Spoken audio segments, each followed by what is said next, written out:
Cher public, maintenant on a du son, on est bon pour commencer. Donc, je suis heureuse de vous voir en si grand nombre. Bienvenue à cette table ronde dans le cadre de laquelle 4 panélistes vous présenteront leurs réflexions au sujet du pouvoir municipal et régional en zone côtière et rurale. Donc, bonsoir aussi à notre public virtuel. Permettez-moi de prendre un petit moment pour vous présenter les fonctions Zoom qui pourraient vous être utiles ce soir. Donc, toutes les fonctions sont accessibles à partir des icônes qui se trouvent au bas de votre écran. Si vous utilisez un ordinateur, vous les voyez déjà, mais si vous utilisez une tablette ou un téléphone intelligent, vous n'avez qu'à appuyer sur l'écran et les icônes apparaîtront. Donc, d'abord, n'hésitez pas à nous montrer vos visages en cliquant sur l'icône de la caméra qui se trouve en bas à gauche. Vous trouverez également un peu plus à droite une icône avec 2 petits bonhommes qui permettra aux plus curieux de consulter la liste des participants présents. Vient ensuite la petite bulle de discussion nommée Converser qui vous permettra d'échanger ou de poser des questions par clavardage pendant les présentations de nos panélistes. Et vous pouvez également appuyer sur le visage souriant pour nous envoyer vos réactions. Donc, pouce en l'air, cœur, applaudissements, allez-y.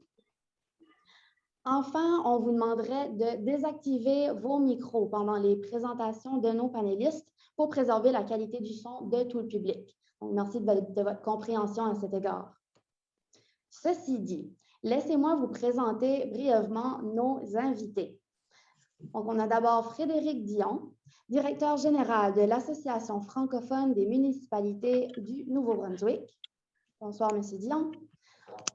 On a ensuite Michel Landry, professeur de sociologie à l'Université de Moncton, campus de Moncton, qui s'est joint à nous à distance ce soir.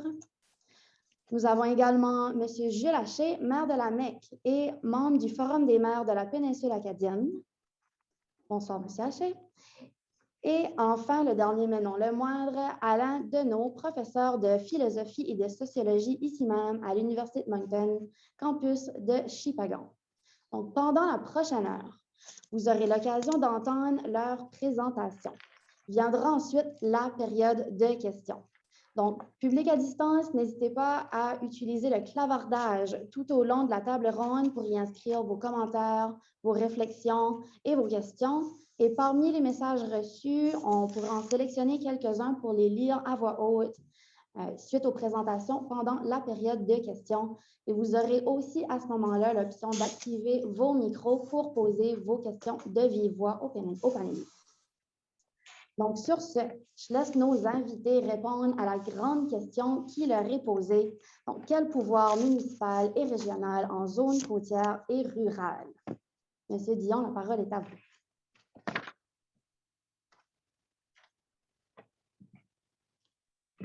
Merci, Mme Savoie-Ferron. Je vais placer ça ici. J'aimerais premièrement remercier M. Deneau pour l'invitation. Donc, professeur Deneau, c'est un plaisir de faire partie de cette table ronde-là avec vous. Et évidemment, M. Haché, maire de la ville de Lamec. Et bien entendu, Lamec est un membre important de notre association. Également, je salue M. le vice-recteur, c'est Louani. Merci de nous accueillir chez vous aujourd'hui.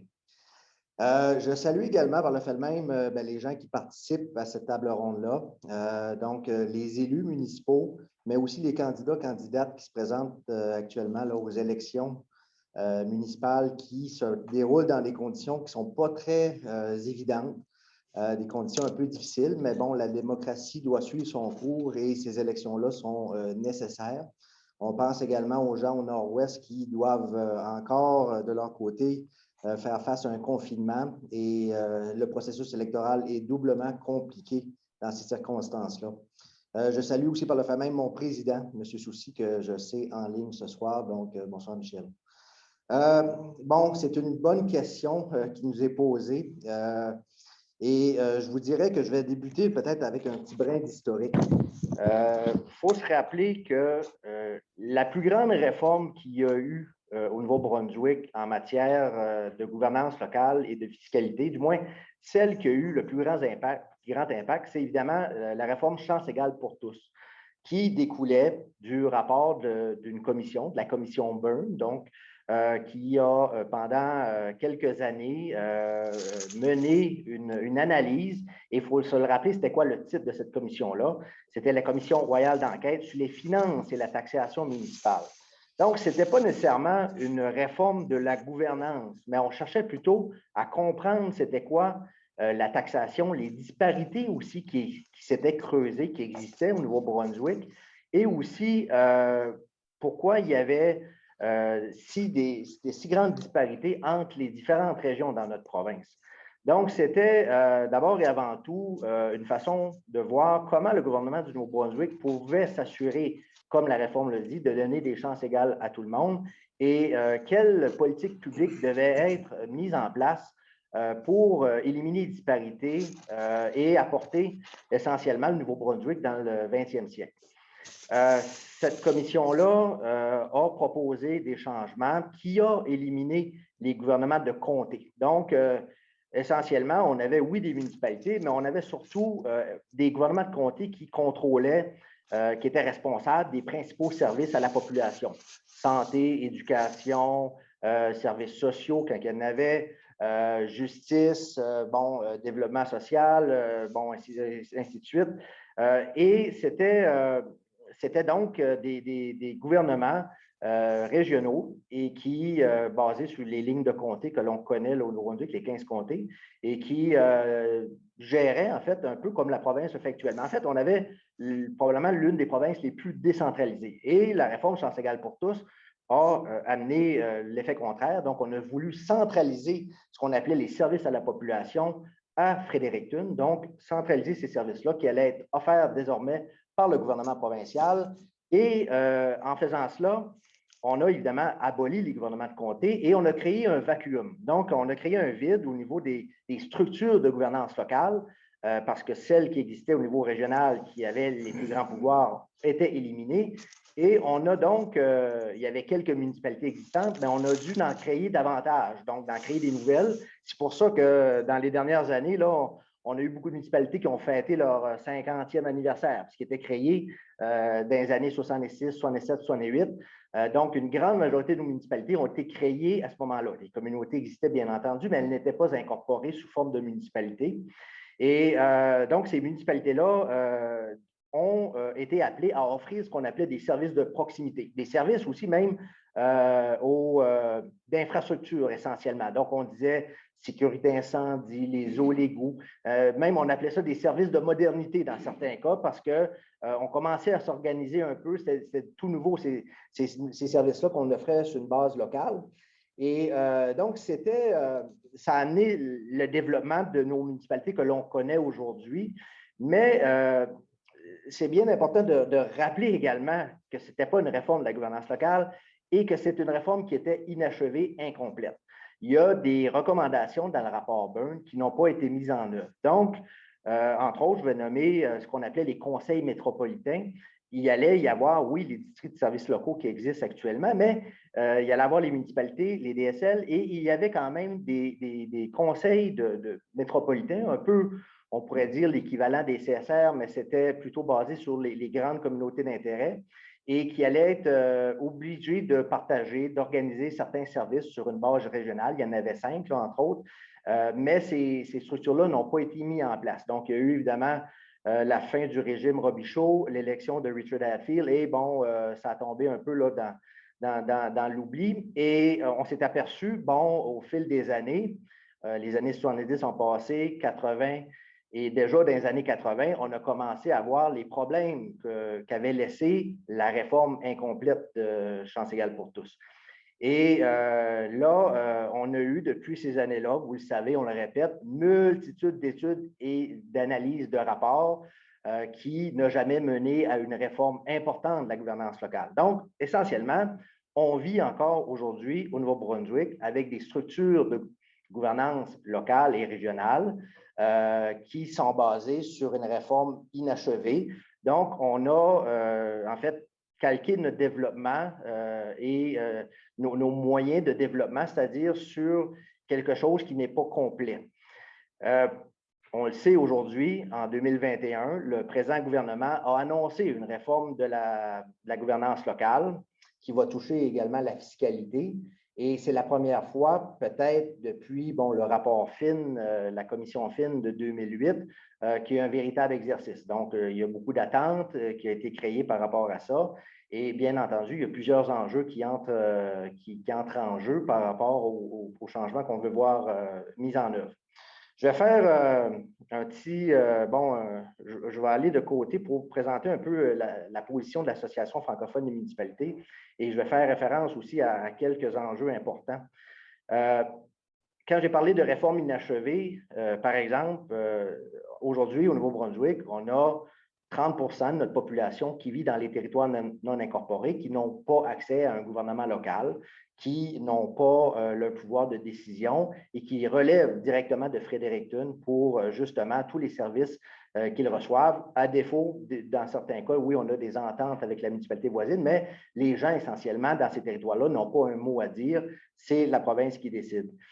L'autre chose, dans les aberrations qui peuvent y exister, dans les DSL, il n'y a pas une obligation de plan de développement, en fait, de plan d'aménagement du territoire, de plan d'urbanisme. Certains DSL, comme entre autres dans la péninsule acadienne, la CAPA a fait un travail intéressant et a développé là, dans beaucoup des DSL depuis quelques années des plans d'urbanisme, des plans ruraux. Mais ce n'est pas une obligation et il y a encore près de 50 je ne me trompe pas, du territoire du Nouveau-Brunswick qui n'est pas touché par des règles d'aménagement du territoire. Imaginez, là, au 21e siècle, on n'a pas de règles d'aménagement du développement de notre territoire sur la majorité et la moitié de notre territoire.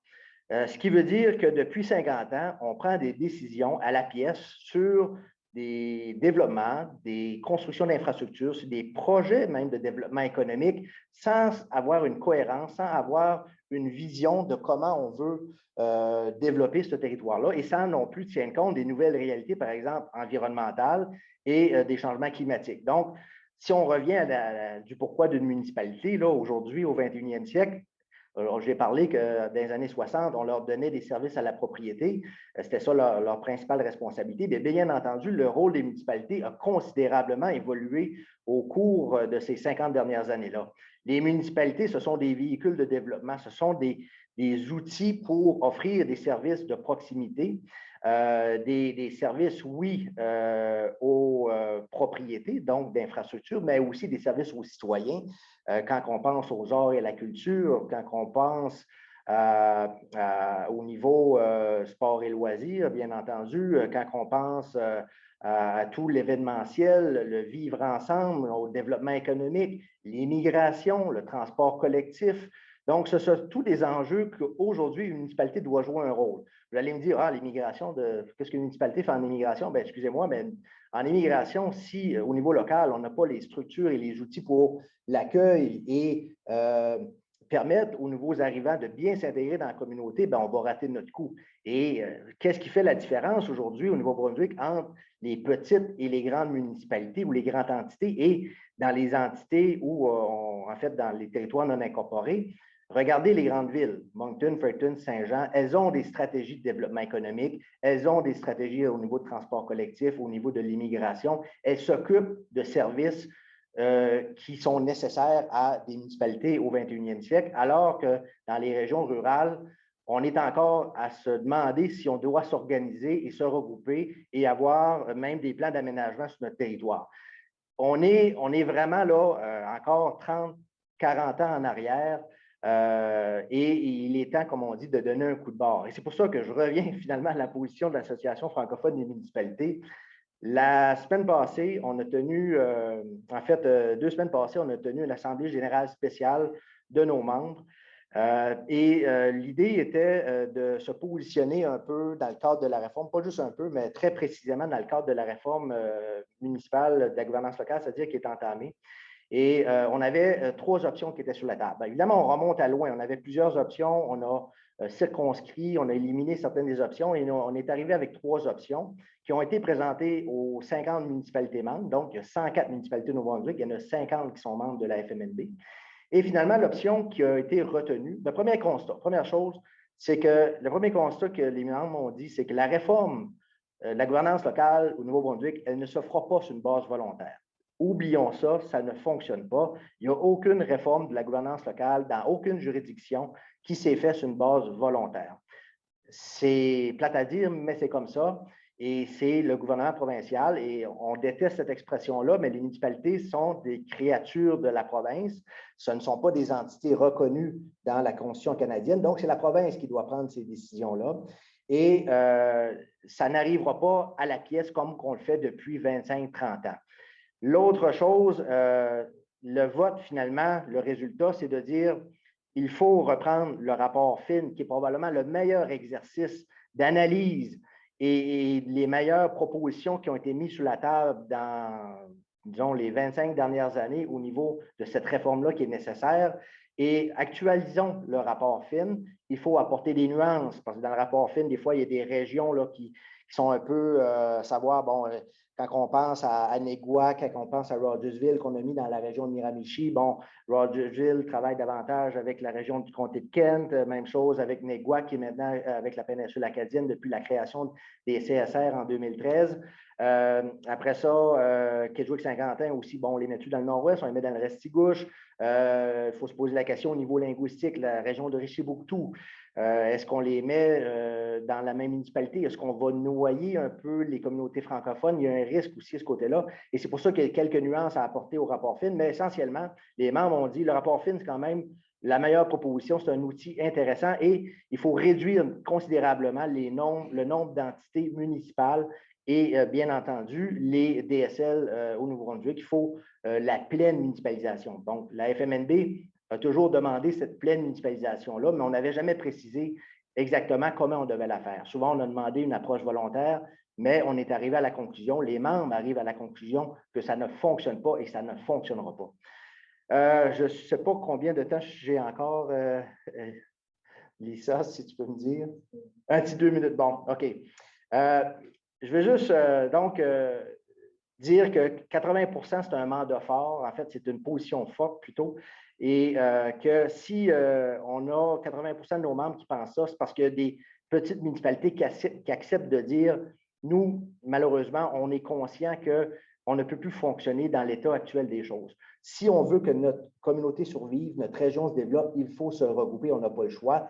Et évidemment, avec nos DSL avoisinants pour former des plus grandes entités, des entités viables qui ont des capacités pour jouer un rôle dans le développement, qui ont un plus grand poids aussi au niveau politique. Donc, il y a des pièges dans la réforme qui s'en vient. Il y a des pièges très importants. Il y a des interlocuteurs qui demandent, par exemple, on le sait, là, les plus grandes villes, entre autres, Fredericton, Moncton, Saint-Jean, qui demandent plus de pouvoir, plus de capacité fiscale. On sait qu'il y a une partie de l'impôt foncier actuellement qui demeure à la province et nous, on le demande qu'il y ait un transfert aux municipalités, mais on demande également une révision en profondeur de la formule de péréquation parce qu'on ne veut pas revenir à avant chance égale. Au contraire, on a besoin d'actualiser les principes de chance égale qui se sont effrités depuis 50 ans. Donc, si je donne un exemple, pourquoi je dis ça? En 1970, la formule de péréquation fournissait 50 des revenus des municipalités. Donc, on s'assurait d'équilibrer les moyens de chacun, s'assurer que chacun avait les moyens nécessaires pour offrir des services de qualité similaires là, dans toutes les régions. Aujourd'hui, on est plutôt à 7 je crois, là, en moyenne, des revenus des municipalités provient de la formule de péréquation. Donc, clairement, il n'y a plus cet effet-là réel pour équilibrer les choses. Et la réforme en marche, la réforme qui se présente à nous, si on y va avec des demi-mesures, premièrement, c'est problématique au niveau des structures de gouvernance locale, mais aussi au niveau de la fiscalité. Si on ne prête pas attention et si on veut seulement aider les pôles économiques, et les pôles économiques sont très importants, il faut miser sur nos villes, mais il faut aussi miser sur nos régions rurales dans notre développement. Et c'est ça notre crainte de voir les régions rurales être délaissées et même défavorisées par rapport à une réforme qui viendrait régler certains problèmes des régions mieux nanties et qui ne viendrait pas vraiment, je veux dire une expression peut-être anglaise, mais adresser et corriger les lacunes que l'on a au niveau de structures de gouvernance locale et de la fiscalité dans les régions rurales. Écoutez, on est là pour en parler pour une partie de la soirée. Je vais laisser la parole à mes interlocuteurs qui ont aussi beaucoup de choses à dire. Donc, merci et ça me fera plaisir à répondre à certaines questions s'il y en a plus tard. Merci.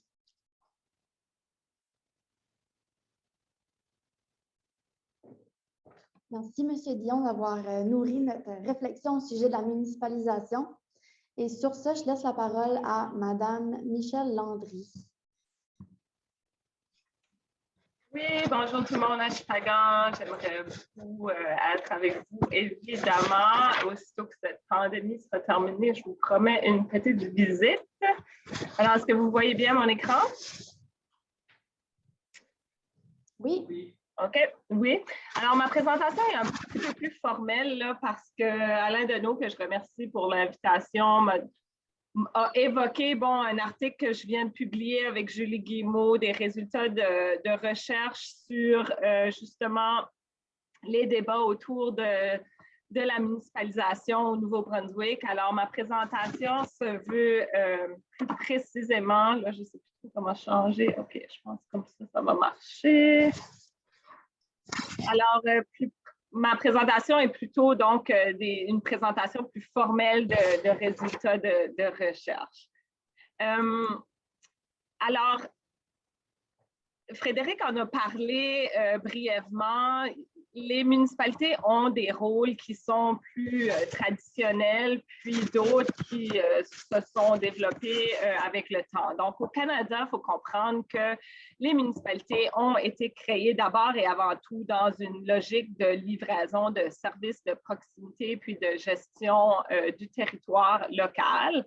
Alors, comme je l'expliquerai, ce développement historique expliquerait ainsi pourquoi les municipalités sont principalement perçues au Canada de manière générale, puis décrites aussi comme des pourvoyeuses, des gestionnaires de services.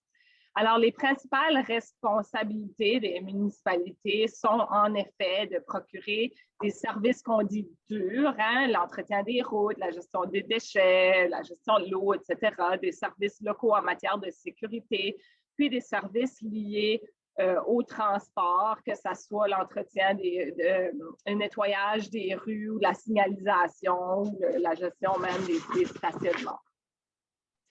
Alors, depuis quelques dizaines d'années, le rôle des municipalités s'est vraiment diversifié en lien avec la complexification de plusieurs enjeux, aussi notre meilleure compréhension de ces enjeux-là, leur articulation au niveau local, puis aussi en lien avec l'évolution des relations intergouvernementales.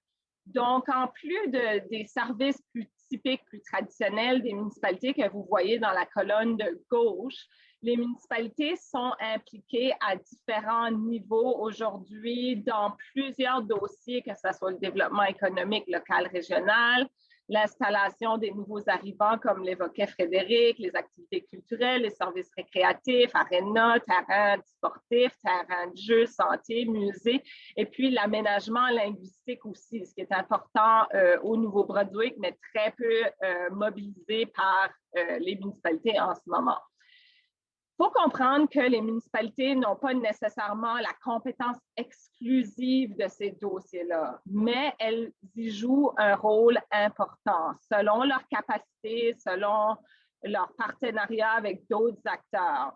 Pour ma part, en ce moment, dans mes nouvelles fonctions, je m'intéresse plus au volet du rôle des municipalités dans le développement des francophones en situation minoritaire, mais cette présentation ici se veut d'une manière plus générale, donc sur des résultats de recherche qui portaient sur le débat autour des municipalisations. Alors, même si beaucoup des enjeux locaux ne sont pas des compétences municipales, comme je le disais, les citoyens s'attendent à ce que leur gouvernement local expriment et puis représentent leur volonté, leurs intérêts collectifs.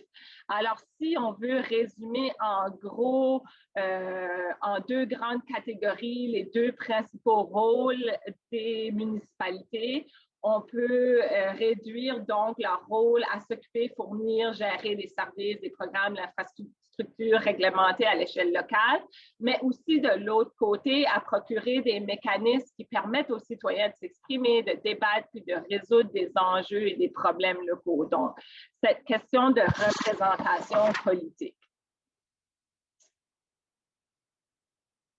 Alors, si les municipalités sont si importantes aujourd'hui au 21e siècle, pourquoi est-ce que les citoyens du Nouveau-Brunswick ne vivent-ils pas tous dans une municipalité? Frédéric a déjà fait l'historique, alors je vais gagner du temps en sautant cette partie. Mais en gros, ce qu'il faut retenir, le programme Chance égale pour tous, c'était d'abord et avant tout un programme de réforme fiscale. En bout de ligne, on a centralisé des services à la population.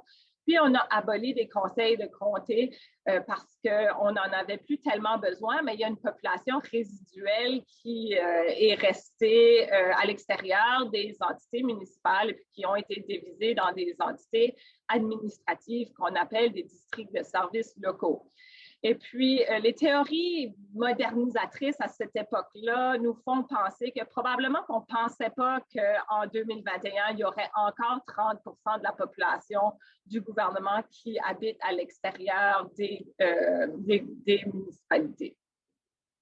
Alors, aucun gouvernement subséquent n'a réellement abordé de front ce problème de gestion du territoire au Nouveau-Brunswick.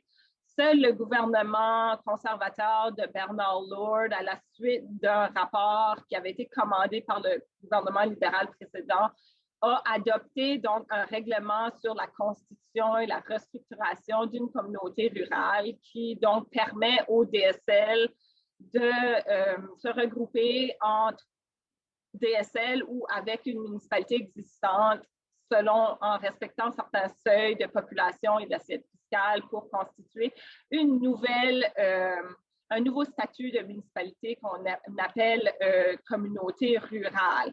Alors, c'est une mesure volontaire. Et puis, comme vous le savez, la mesure volontaire n'a pas, les effets sont assez partagés. Ici, on voit vraiment la carte du Nouveau-Brunswick. Aujourd'hui, en hachuré, vous voyez les municipalités et puis en vert, la population. Alors, on voit qu'il y a encore un très grand territoire qui n'est pas municipalisé et une très grande proportion de la population qui habite à l'extérieur des municipalités. Puis, les mesures volontaires, comme je disais, ont vraiment eu un succès mitigé. Là, il y a à peu près la moitié des projets qui sont allés jusqu'au bout du processus qui ont eu du succès, puis l'autre moitié qui ont été voués à l'échec.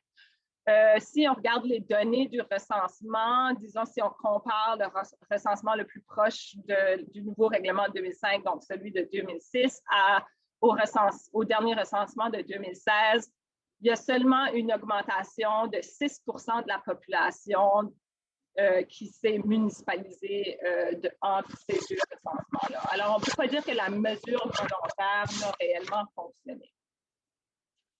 Alors, Julie Guimau et moi, on a mené une recherche qualitative classique. Je vous épargne les détails méthodologiques. On a mené des entretiens dans 4 collectivités, 2 francophones, 2 anglophones. Pour chaque groupe linguistique, il y avait une communauté qui a été vouée à l'échec, disons, le projet, et puis l'autre qui a connu un succès, donc c'est constitué en communauté rurale. Ce n'était pas des études de cas, mais on a regroupé nos entretiens pour différentes raisons au sein de cas. Alors ici, c'est plutôt une analyse discursive thématique, donc une analyse du discours des partisans, des personnes qui se sont mobilisées pour les projets et des personnes qui se sont mobilisées contre le projet, puis on a fait une analyse plutôt thématique. Donc, je présente ici un volet de la recherche qui est donc l'objectif ici assez simple de mieux comprendre la réalité sociale puis l'importance relative attribuée aux gouvernements locaux. J'articule donc la présentation autour des 2 grandes fonctions attribuées aux municipalités, donc une instance de prestation puis de gestion de services locaux, puis une instance aussi de représentation démocratique de la collectivité. Alors, théoriquement, pour nous, c'est intéressant parce que le Nouveau-Brunswick est l'un des seuls endroits où on pouvait vraiment s'interroger sur le rôle perçu des municipalités sans que ça soit une donne qui va de soi.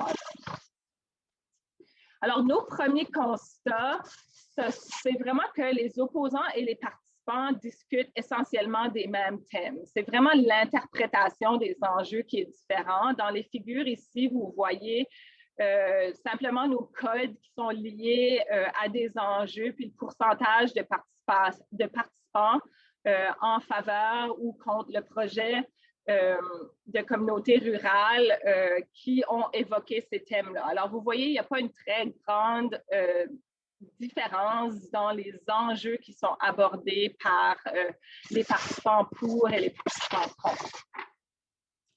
Mais il y a vraiment disons, une interprétation des enjeux qui est différente. Alors, au sujet de la principale dimension des rôles des municipalités, qui est celle de la municipalité comme prestataire et gestionnaire de services, ben, sans surprise, les partisans voient le gouvernement local, la municipalité, comme un gouvernement de proximité qui peut efficacement livrer des services locaux.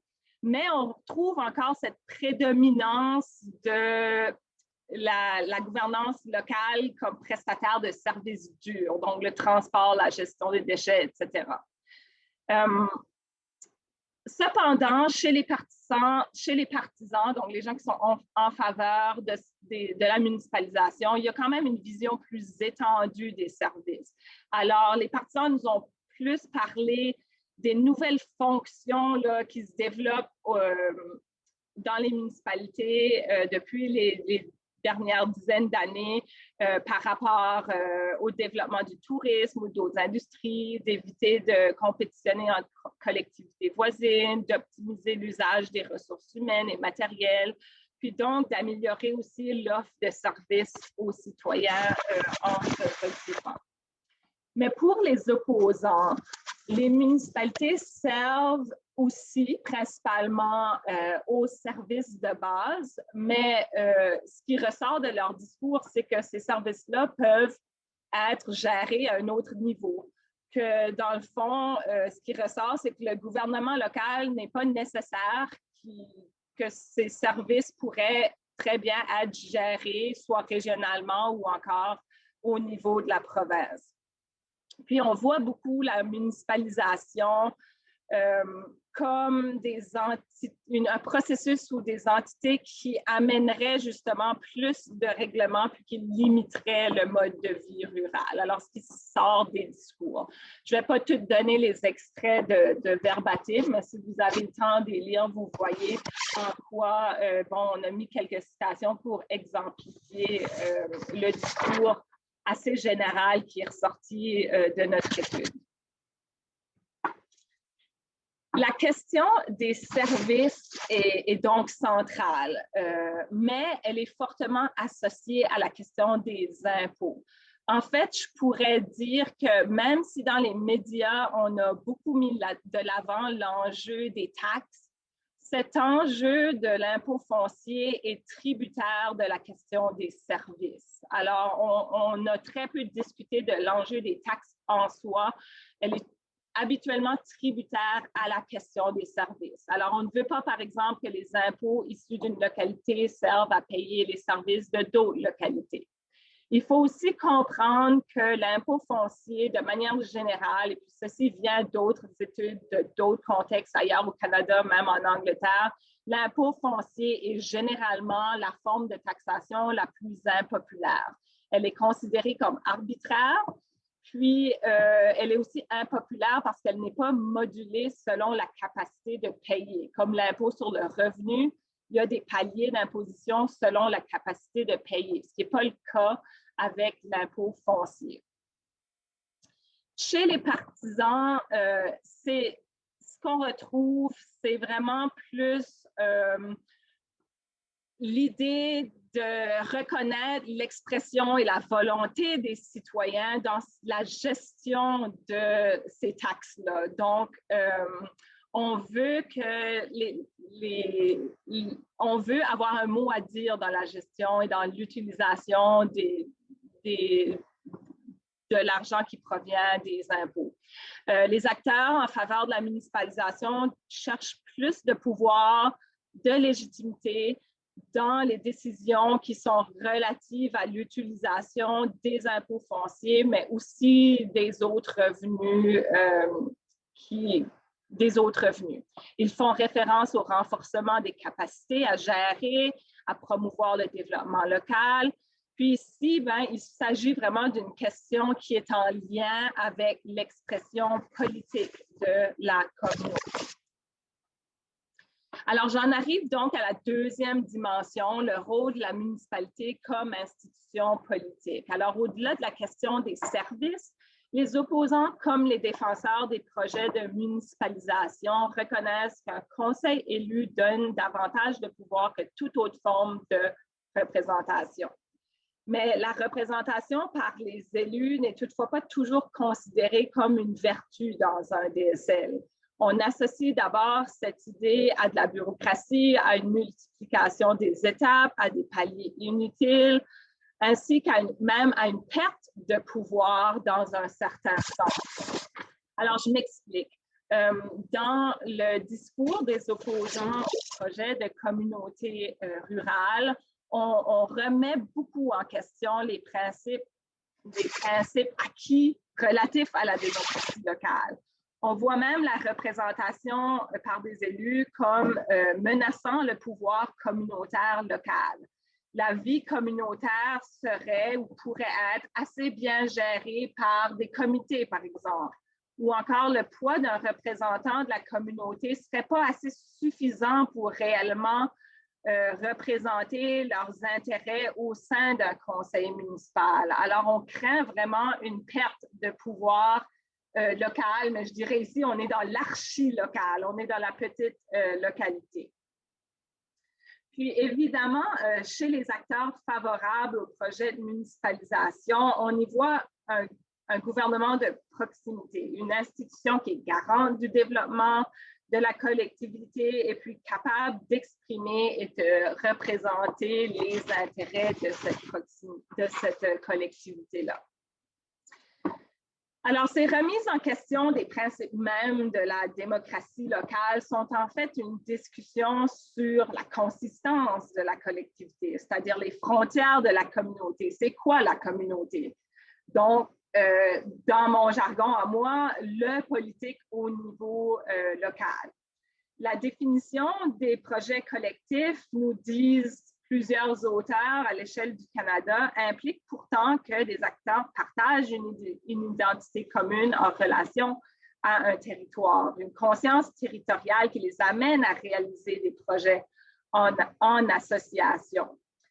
Dans le camp des opposants, les discours relatifs aux enjeux d'appartenance révèlent non seulement une crainte du changement d'échelle, donc du changement du nous, du changement d'échelle de la communauté, de ce qui est considéré comme la communauté, qu'entraînerait le regroupement, mais aussi une forme de revendication identitaire. Par exemple, la ville, le territoire ordonné des élites, la bureaucratie, contre une idée de la campagne qui est incarnée par le DSL, donc qui est plus un espace de communauté. En fait, la construction de l'appartenance à une communauté semble être peu associée à l'existence d'un gouvernement local. Alors, même dans des cas comme Hanwell, qui était un seul DSL qui s'est municipalisé, on voyait qu'il n'y avait pas tellement de concordance entre le sentiment de communauté et la présence ou non du gouvernement local, mais en fait que c'était toujours un construit. Et puis, de même chose dans le Haut-Madawaska, on voit que les acteurs sont très conscients de l'importance de construire ce sentiment d'identité et de faire partie de la même communauté. Alors, en conclusion, comme ailleurs, l'efficience, la performance de la gestion des services puis des enjeux locaux sont centrales dans les projets de réforme de gouvernance locale. Alors, si on en parle, c'est parce que habituellement, on sait que d'un point de vue d'efficience, la situation n'est pas optimale. Puis les résultats de cette étude ici vont dans le même sens que les travaux de, par exemple, mon collègue Guy Chiasson à l'UQO. Les municipalités sont surtout vues comme des pourvoyeuses de services Puis ce, autant par les tenants, les personnes en faveur que les opposants à la municipalisation. La composition d'une institution démocratique fondée sur une représentation élective permettrait pour les promoteurs de la municipalisation de faire des choix au sein de son territoire et de défendre ses choix auprès d'autres instances gouvernementales. Mais pour les opposants, cette représentation est souvent appréhendée, en fait, plutôt comme une éventuelle perte de pouvoir local.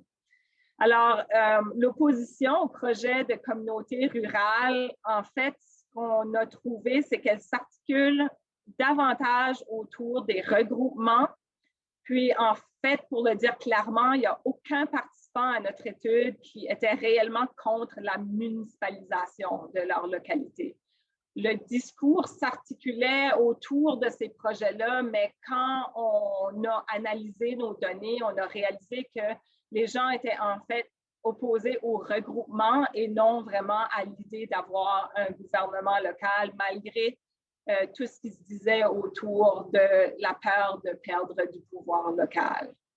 Alors, voilà, c'est tout pour moi, puis je serais heureuse de répondre à vos questions si vous en avez.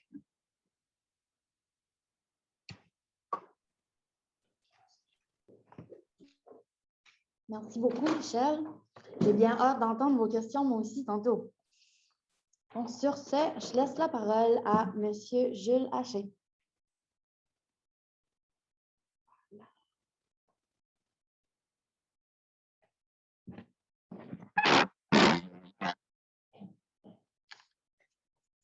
Alors, bonsoir. D'abord, merci au professeur Deneau pour l'invitation à ce forum.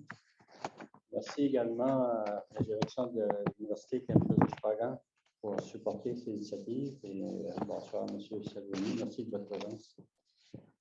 Alors, ma présentation, moi, va se faire dans un contexte comment ça s'est vécu depuis le début du programme Chance égale pour tous. De l'intérieur d'une petite municipalité rurale très éloignée. On est à l'extrémité nord-est du Nouveau-Brunswick. Alors, je ferai aussi un petit retour dans le passé, une petite mise en contexte du début du mouvement de municipalisation dans les années 60. Besoin de modernisation de la gouvernance locale, de l'importance de renforcer la région de la péninsule acadienne et coup d'œil aussi sur le projet de réforme.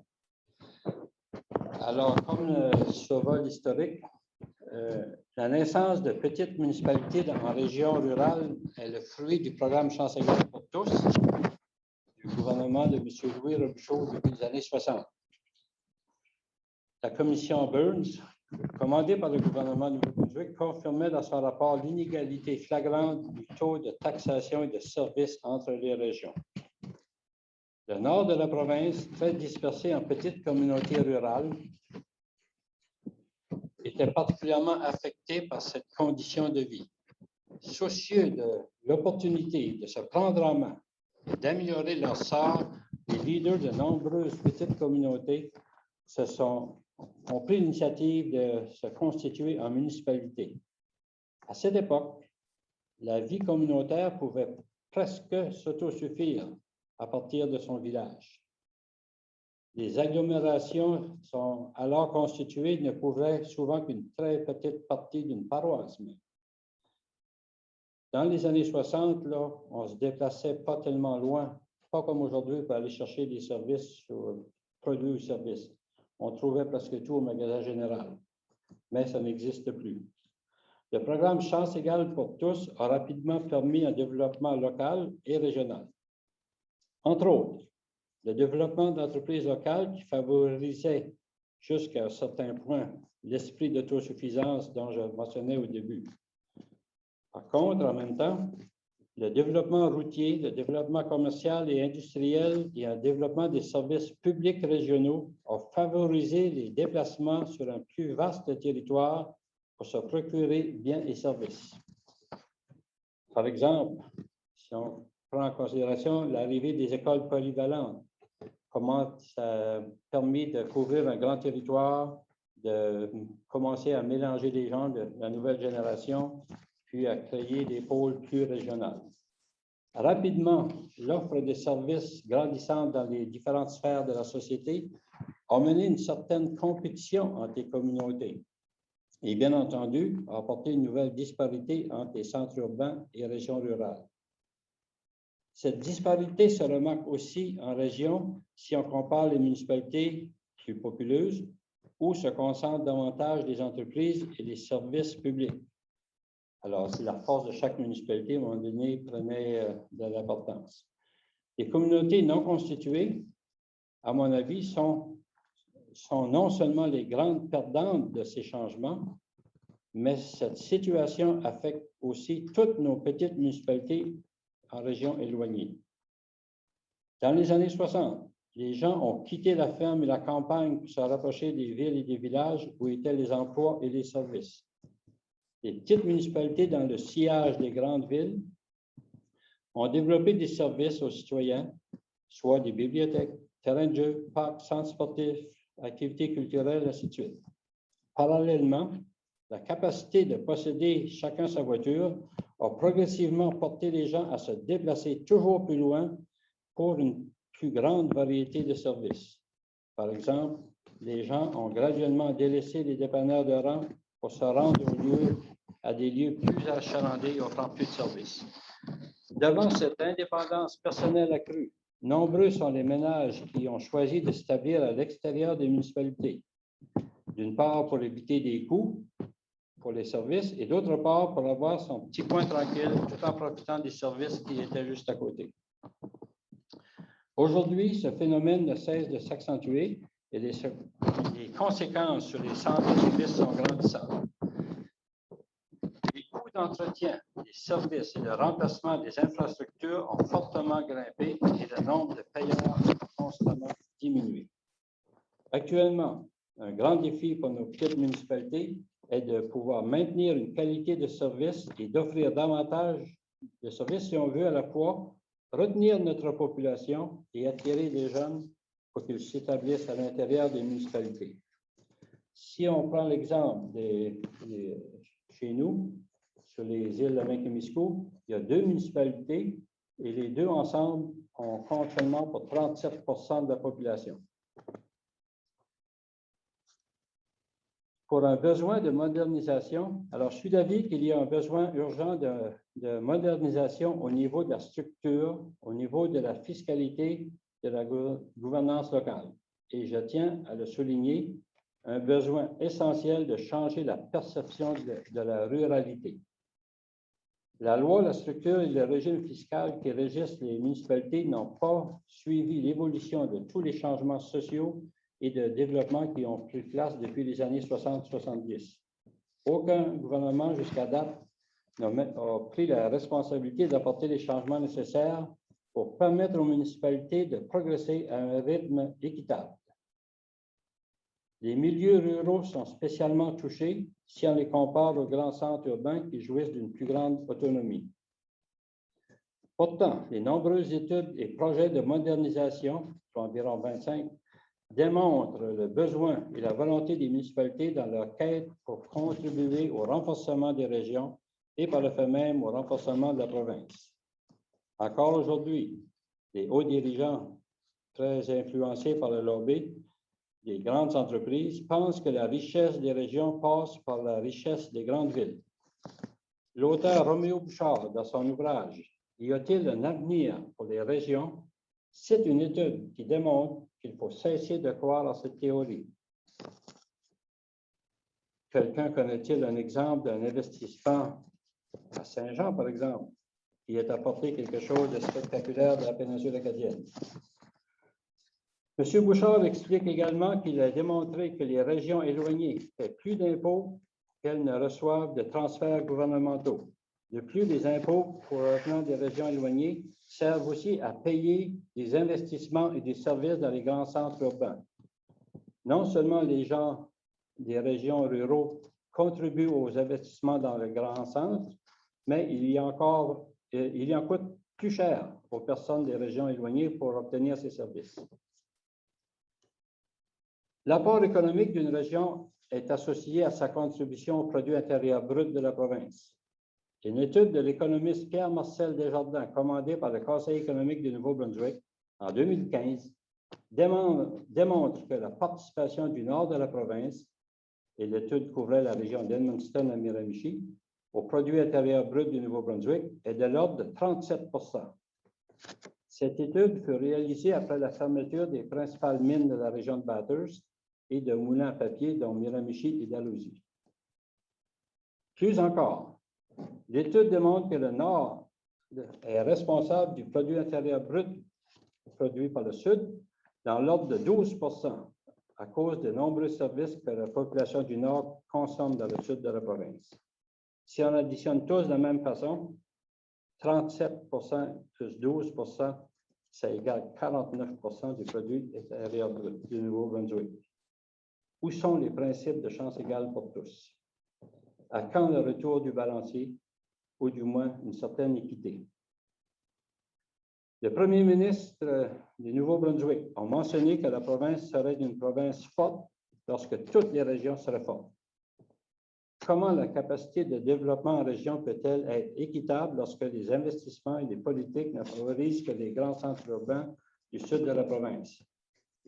Un exemple flagrant est la nouvelle loi sur la taxe sur l'hébergement adoptée en 2019. Une loi qui ramène les régions rurales à l'époque avant le programme Chance égale pour tous.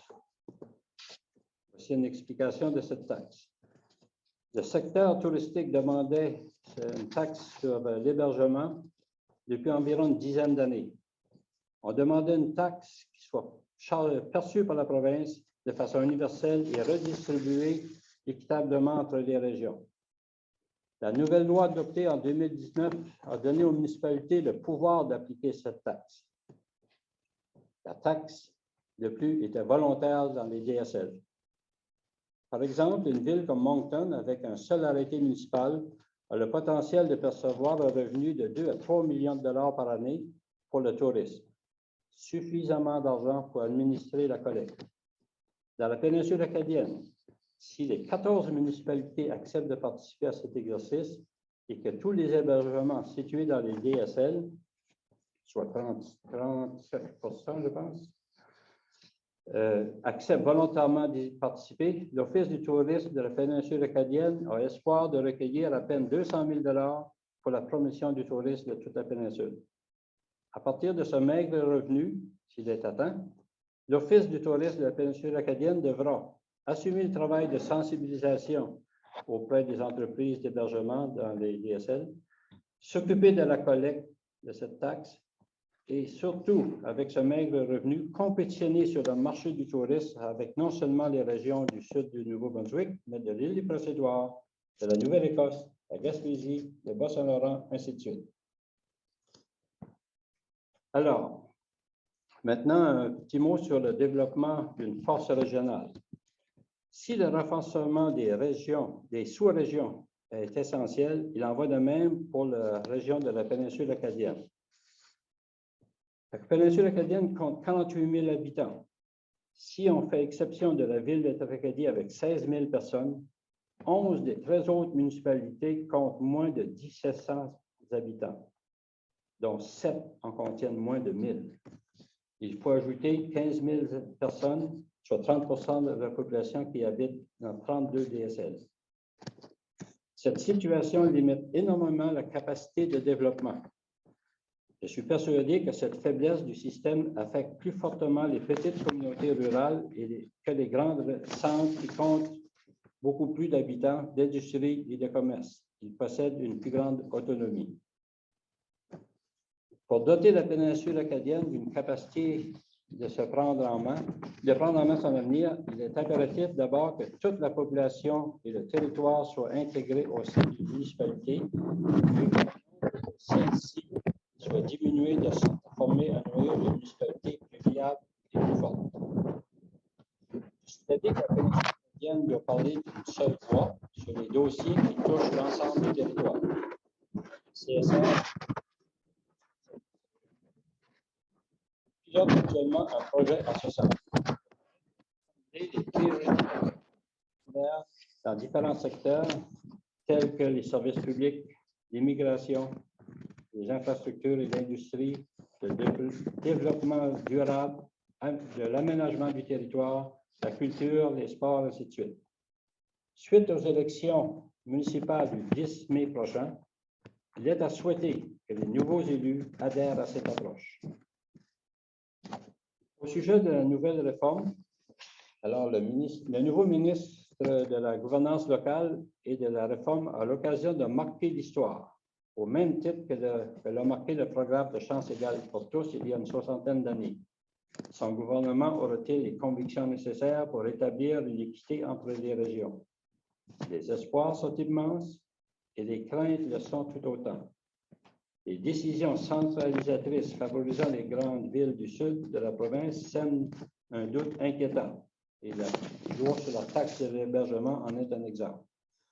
Le ministre Allen, dans son livre vert, présente 4 piliers qui feront l'objet de changements, soit la structure, la collaboration régionale, l'aménagement du territoire, le financement du système de gouvernance locale au Nouveau-Brunswick.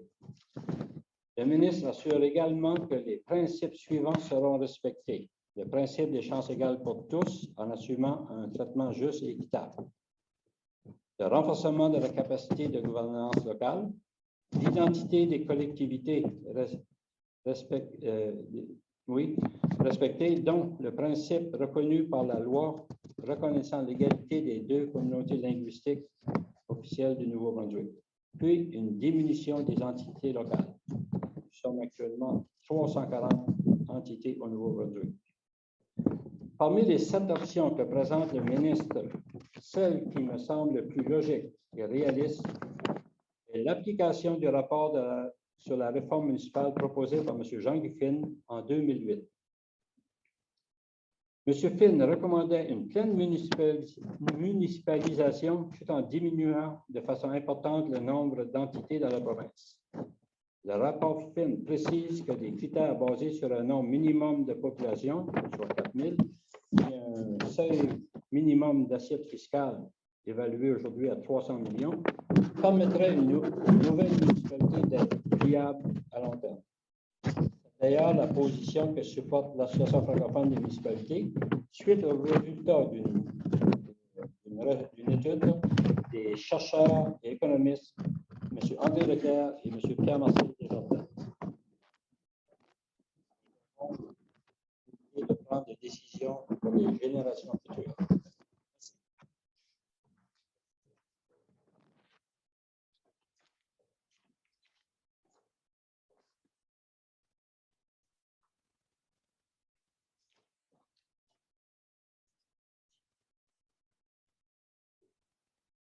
Merci, M. Haché. Et maintenant, le dernier, mais non le moindre, M. Alain Deneau.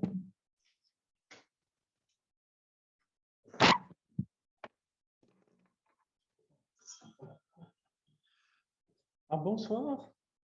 C'est un plaisir d'être ici. Pour ma part, je vais aborder la question de la politique régionale et municipale dans une perspective d'avenir. En fonction d'un 21e siècle qui est annonciateur d'un changement de paradigme important en ce qui concerne l'accent sur lequel est mis la politique et sur les échelles sur lesquelles on vit la politique. Je crois, et c'est ce que je vais avancer là, ce soir, que l'échelle régionale en ce qui concerne la vie publique et la politique risque dans ce siècle de connaître une importance beaucoup plus rapide qu'elle peut le croire en raison de changements abrupts qui s'annoncent. Je voudrais commencer par un livre que j'étudie avec mes étudiants de David Wallace Wells, qui est La Terre inhabitable. Wells est un membre de la rédaction du New York Magazine. C'est un auteur qui se présente comme n'étant pas du tout écologiste. Il dit ceci dans son livre: « Je ne suis pas un écologiste. Je ne me considère même pas comme quelqu'un qui aime la nature. J'ai toujours vécu en ville, je profite des gadgets produits par les fournisseurs industriels sans vraiment me poser de questions. Je n'ai jamais pratiqué le camping, pas de mon plein gré en tous les cas, et s'il me paraît plutôt une bonne idée de garder propres les cours d'eau et l'air que nous respirons, je pars du principe qu'un compromis doit être trouvé entre la croissance économique d'une part et le prix à payer par la nature de l'autre, pour arriver à la conclusion que dans la plupart des cas, eh bien, j'opterai probablement pour la croissance. Je ne compte pas personnellement abattre une vache pour manger un hamburger, mais je n'ai pas pour autant envie de devenir vegan. J'ai tendance à penser que lorsqu'on domine la chaîne alimentaire, il n'y a pas de mal à en profiter. Bref, David Wallace Wells est quelqu'un de tout à fait normal, comme on pourrait le dire. Il est comme tout le monde, bon, jusqu'à ce que, comme journaliste, il se trouve à enquêter sur des victimes du réchauffement climatique, qu'il se trouve à prendre la mesure du problème et qu'il se trouve donc, je dirais, à basculer dans le camp de la lucidité. Je pense que nous serons comme lui, en témoigne dans son livre « La Terre inhabitable, vivre avec 4 degrés Celsius de plus », pardon. Je pense qu'on sera amené comme lui à prendre la mesure d'une perspective historique qui est la nôtre et qui est multicrise et qui consistera donc, je reprends mon expression, à changer de paradigme. Nous sommes engagés dans un siècle qui nous amènera à voir de notre vivant des changements majeurs de nature à nous faire remémorer ce présent qui sera alors un passé, notre présent, comme quelque chose de tout autre. Il y a quatre grands enjeux qui nous concernent aujourd'hui. C'est d'abord celui du climat. On le sait, l'enjeu climatique engendre un grand nombre de problèmes en cascade.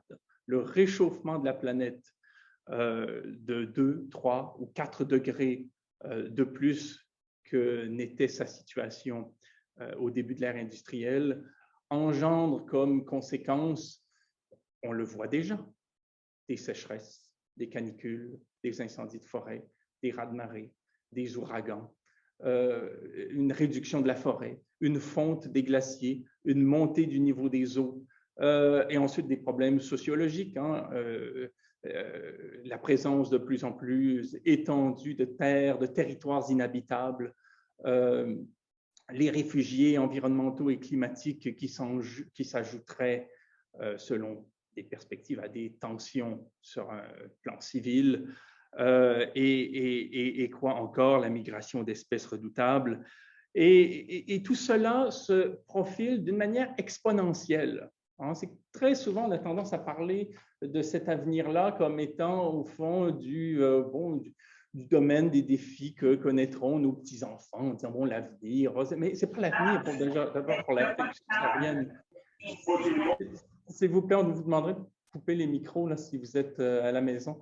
Merci. Donc, là, il y a d'une part un phénomène exponentiel. On sait c'est quoi une logique exponentielle, c'est le fameux exercice des grains de riz sur l'échiquier. Mettez un grain de riz sur la première case d'un échiquier, multipliez-le par 2 à toutes les cases. Vous en aurez 2, puis 4, puis 8, puis 16, puis 32, puis vous pensez que la fréquence est finalement gérable. Mais à la dernière case, vous en avez des millions. C'est-à-dire que les phénomènes s'accroissent d'une manière toujours plus béante. Et ce phénomène exponentiel-là, il est à 2 titres. D'abord, il a trait à la dépense énergétique elle-même. Nous dépensons toujours plus d'énergie. Nous carburons toujours davantage. La moitié des énergies fossiles qui ont été utilisées par l'humanité depuis le début de l'ère industrielle commence en 1992. C'est-à-dire que c'est depuis 1992 qu'on a carburé au point d'utiliser la moitié de l'énergie fossile qu'on a utilisée pendant toute cette période. Qu'est-ce que ça veut dire? C'est que c'est depuis le sommet de Rio, depuis le moment où on a pris conscience du problème du réchauffement climatique, qu'on a, au fond, épuisé la moitié des richesses énergétiques qu'on a utilisées pendant toute cette période. C'est-à-dire qu'on est dans un engouement, un emballement consumériste qui est exponentiel et qui lui-même, pour d'autres raisons, génère des problèmes exponentiels en ce qui concerne d'abord le réchauffement de la planète, puis la fonte des glaciers. La fonte des glaciers suppose donc une réverbération moindre des rayons solaires, donc une augmentation de la température par l'augmentation de celle de l'eau, celle-ci entraînant une fonte des glaciers qui peut même entraîner une fonte du pergélisol, donc la libération de méthane, donc une accentuation encore du phénomène, d'autant plus que ce phénomène-là concourt à la réduction des espaces forestiers qui sont capteurs de gaz à effet de gaz à effet de serre, de carbone. Et donc, on se retrouve dans une spirale infernale qui est annonciatrice de phénomènes historiques auxquels il faudra bien se mesurer. Canicules, sécheresse, incendies, montée des eaux, réduction des zones inhabitables. La Banque mondiale prévoit pour 2050 dans le monde 140 millions de réfugiés environnementaux. Donc, la Banque mondiale, ce n'est pas vraiment une instance qui a tendance à s'alarmer inutilement, là. Donc, on voit quelles sont les perspectives qui sont les nôtres au 21e siècle. Et on a le choix, je veux dire, on a le choix entre, bon, c'est forcé de les ignorer ou de s'y préparer. Bon, et donc, ce changement de paradigme-là, il est de nature, bon, il relève de ce que l'on subira ou de ce à quoi on choisira de se mesurer. Ça, c'est le premier point, le climat, qui est vraiment très important. Mais il y a d'autres points qui sont concomitants. J'y vais un peu plus vite sur ceux-là. La question de la perte de biodiversité. Je cite un rapport qui a fait date en 2019 de l'IPBES, qui est une instance internationale et intergouvernementale sur l'évaluation de la perte de la biodiversité.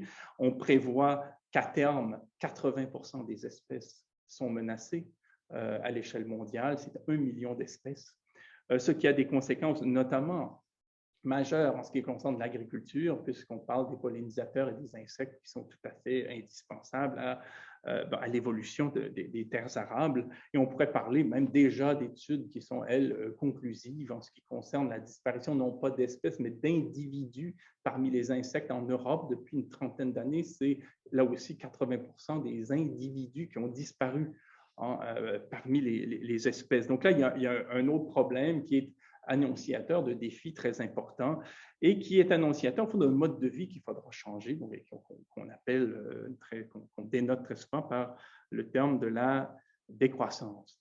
Deux autres points, les énergies et les ressources minières. Aujourd'hui, il y a encore, d'une manière abondante et relativement accessible, des richesses énergétiques, le gaz, le pétrole, par exemple, mais il est de plus en plus difficile d'aller l'exploiter, de l'extraire. Il est de plus en plus hasardeux aussi de le faire, c'est-à-dire que l'essentiel des richesses énergétiques que l'on extrait aujourd'hui est non conventionnel, c'est-à-dire qu'il requiert des méthodes extrêmement coûteuses et aussi hasardeuses sur le plan de l'écologie, et il dépend donc énormément des cours financiers. Donc, on peut se dire que le 21e siècle va sonner le glas de richesses énergétiques abondantes et abordables. Quand on est obligé d'aller chercher du pétrole dans de la boue en Alberta en accélérant son processus sur un mode artificiel parce qu'il n'est pas arrivé au terme de son développement géologique, quand on va chercher du gaz ou du pétrole aux États-Unis dans des cailloux qu'il faut concasser en envoyant de l'eau et des produits chimiques sous une forme extrêmement exigeante, autant industriellement que financièrement.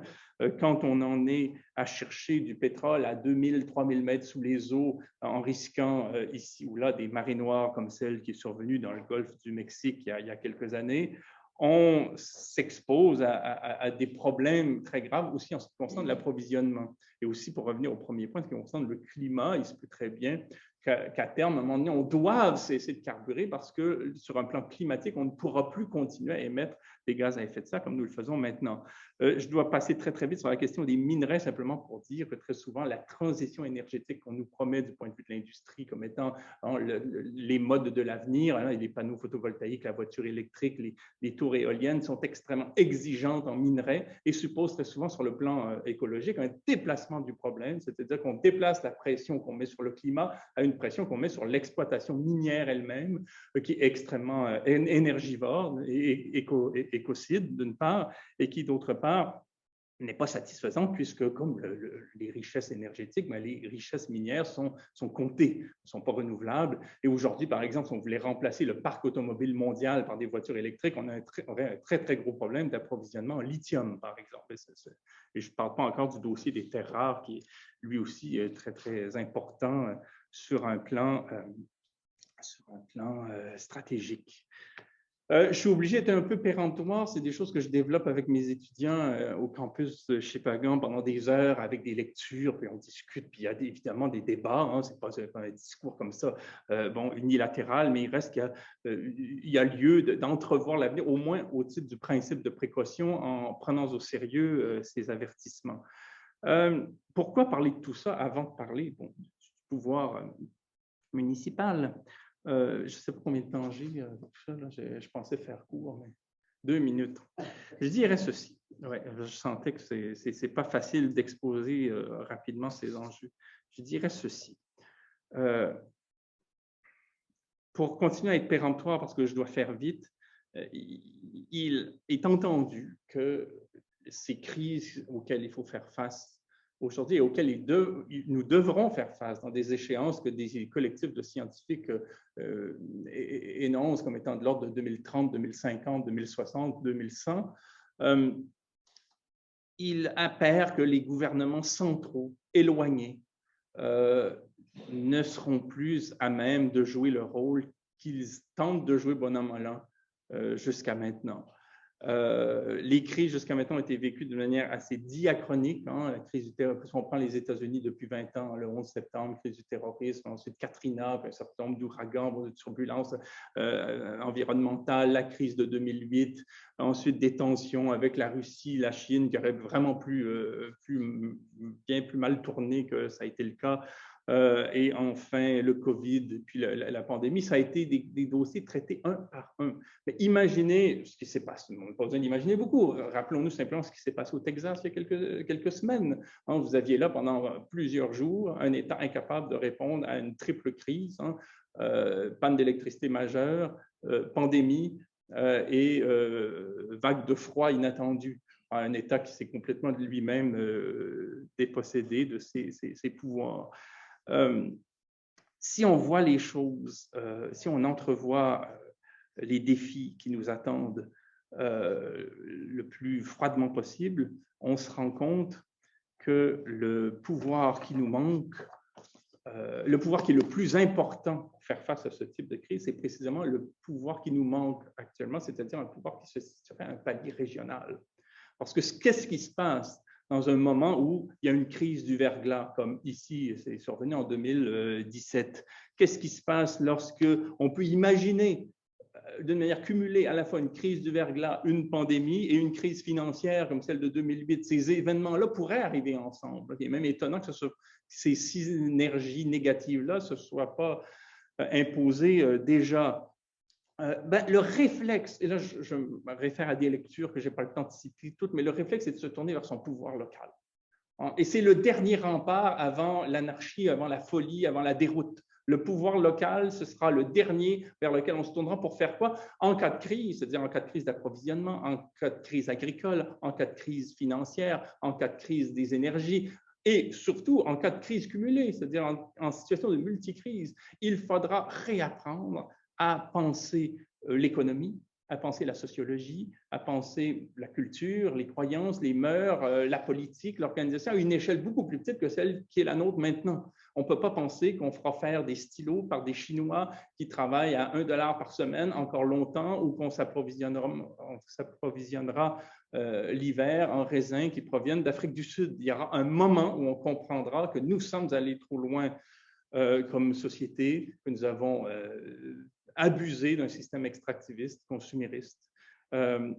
et que l'heure est venue de s'organiser à une échelle qui ne peut pas être l'échelle municipale, mais qui ne peut plus être de l'ordre de ces grands ensembles qui nous ont gouvernés jusqu'à maintenant, mais qui devra être régional. Et ce pouvoir régional-là doit déjà être élaboré pour qu'on puisse être à même de se mesurer aux défis extraordinaires, mais stimulants aussi, qui sont les nôtres à l'avenir.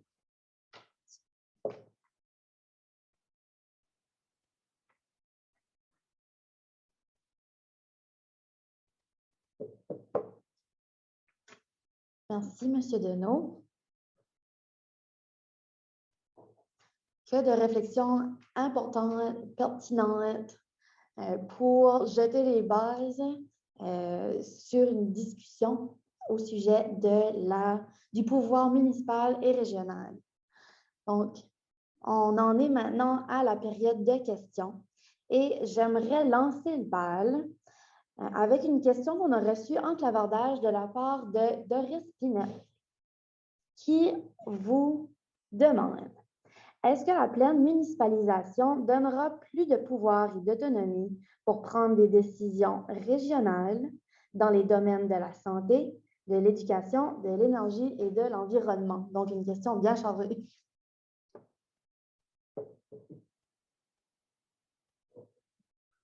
Je ne sais pas, première chose, merci madame la question. J'aimerais, j'ai oublié tantôt, j'ai fait un affaire et une petite pause de solo. Je voulais saluer Michel Landry, évidemment, qui est avec nous ce soir, mais à distance. Donc, désolé, Michel. On n'entend rien. Donc, j'envoie le micro. Je disais que je voulais remercier et saluer Michel Landry qui est avec nous, qui fait la deuxième présentation. Michel est une chercheure universitaire qui s'intéresse à la gouvernance locale et c'est un dossier qui a été grandement négligé au niveau Je vais passer proche encore. On comprend presque pas.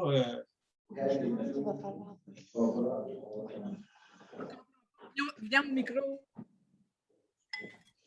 Merci, Frédéric. Donc, désolé, semble-t-il que les micros à la table fonctionnent plus ou moins bien. Je recommence pour la troisième fois. Je salue Michel Landry, que j'ai oublié de faire. J'ai oublié de la saluer en début de table ronde. Donc, je disais que Michel est une des rares universitaires à s'intéresser à la gouvernance locale. Je sais qu'il y a M. Simard aussi avec nous ce soir là, qui s'intéresse au développement régional.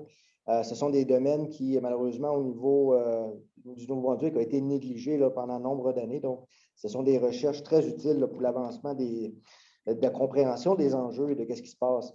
Madame Pinette, votre question est très pertinente. En fait, vous nommez des secteurs que sont la santé et l'éducation.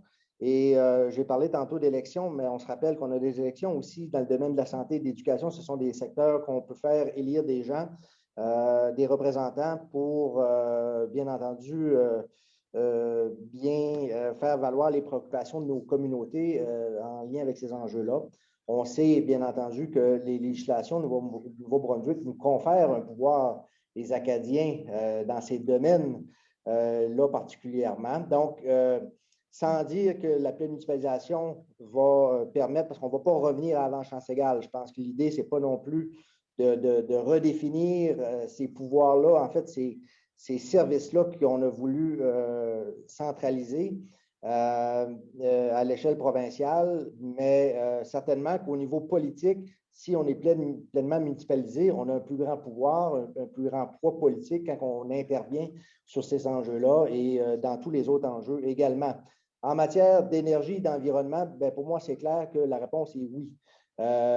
Donc, si on est pleinement municipalisé, qu'on a des règles d'aménagement du territoire qui sont adaptées à la réalité. Donc, on s'entend que les règles d'urbanisme ne seront pas les mêmes dans le cœur d'une municipalité où on est densément peuplé versus les régions plus, on va dire, rurales ou moins densément peuplées, où on veut peut-être certaines activités qu'on ne veut pas dans le centre de la ville. Et je ferai une distinction importante, là. C'est bien important de comprendre que DSL n'est pas synonyme de ruralité et municipalité n'est pas synonyme d'urbanité. Donc, ce n'est pas vrai, c'est un mythe quand on dit ça. Donc, on a des municipalités qui sont bien entendu rurales et on a des DSL qui sont urbains au Nouveau-Brunswick. Et des fois, on mélange un peu tout ça. En matière d'énergie, les lois actuellement au Nouveau-Brunswick permettent aux municipalités de développer des projets énergétiques. On est au tout début de ça. On sait que 3 municipalités, là, que sont Edmundston, Perth Andover et Saint-Jean, qui produisent, distribuent l'énergie, là. Mais, et on a vu le rôle, par exemple, aussi de la ville de la Mecque avec le projet, même si elle n'est pas propriétaire, il y a eu un mouvement coopératif qui a joué un rôle. Il y a des retombées importantes qui sont liées à ce projet-là. Et si ce n'était pas de la municipalité qui a pris part à ce projet-là, je sais qu'il y a eu des gens très engagés avec M. Lantaigne, là, Paul Lantaigne et les autres là, meneurs de ces projets-là, mais la Ville a quand même joué un rôle déterminant à des moments clés en allant chercher aussi du financement dans les études qui a été nécessaire là, de produire en cours de route.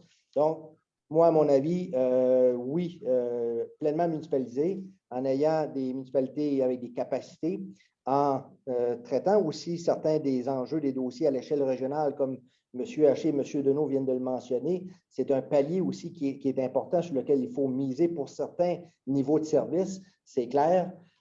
Donc, c'est oui, des outils et des façons de faire pour s'approprier notre propre développement dans ces secteurs-là. Santé, éducation, plus ou moins, comme je le répète, mais le pouvoir politique, lorsqu'il y a des problèmes de ce côté-là, on a nos représentants aux commissions et au conseil, à Vitalité et au conseil d'éducation.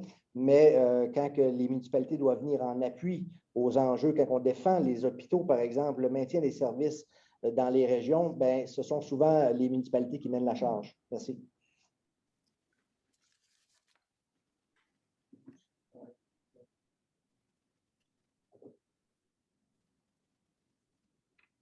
Michel, je ne sais pas si tu aurais aimé renchérir sur les propos de M. Dion.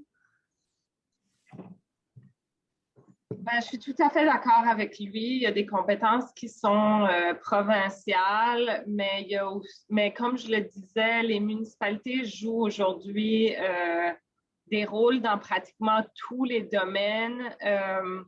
Si on pense par exemple à la santé, on ne voudrait pas revenir avant chance égale pour tous, comme le disait Frédéric. Alors, on ne voudrait pas de toute façon que les hôpitaux soient basés sur l'assiette fiscale d'une municipalité ou d'une petite région. L'inéquité serait immense dans la province. Mais quand même, les municipalités sont des acteurs importants. Quand elles sont à la table, elles peuvent donc participer comme représentantes de la population dans certaines négociations avec les entités régionales, avec la province, mais elles peuvent même prendre en main certains dossiers comme la lutte à la pauvreté, le logement abordable. Bon, ça se fait en partenariat avec la province, mais la crise des opioïdes, c'est des enjeux de santé, c'est des enjeux de santé publique dans lesquels les municipalités jouent présentement un rôle. Puis les endroits où il n'y a pas de municipalité, on n'a justement pas cette voie-là à la table, même si on peut penser justement, mais on a moins ces problèmes-là parce qu'on est peut-être plus en milieu rural, mais il y a des problèmes de pauvreté, d'accessibilité aux banques alimentaires très criants en milieu rural, justement. Puis, comme Frédéric le disait, en fait, DSL, il y a des DSL très urbains. Puis, il y a des municipalités très rurales. Même chose, je dirais, pour l'emplacement des écoles. C'est un enjeu vraiment important. Il y a plusieurs municipalités qui n'ont pas été assez fortes pour s'assurer que les nouvelles écoles étaient construites, disons, à des emplacements stratégiques. Mais il faut absolument que les municipalités soient à la table pour défendre un aménagement durable, un plan d'aménagement qui a du sens pour l'avenir, puis pour l'environnement aussi, là. Alors, en gros, je pense que les municipalités peuvent, lorsqu'elles ont les moyens, jouer un rôle dans beaucoup de dossiers. Puis, ça met, disons, l'accent sur leur rôle institution politique de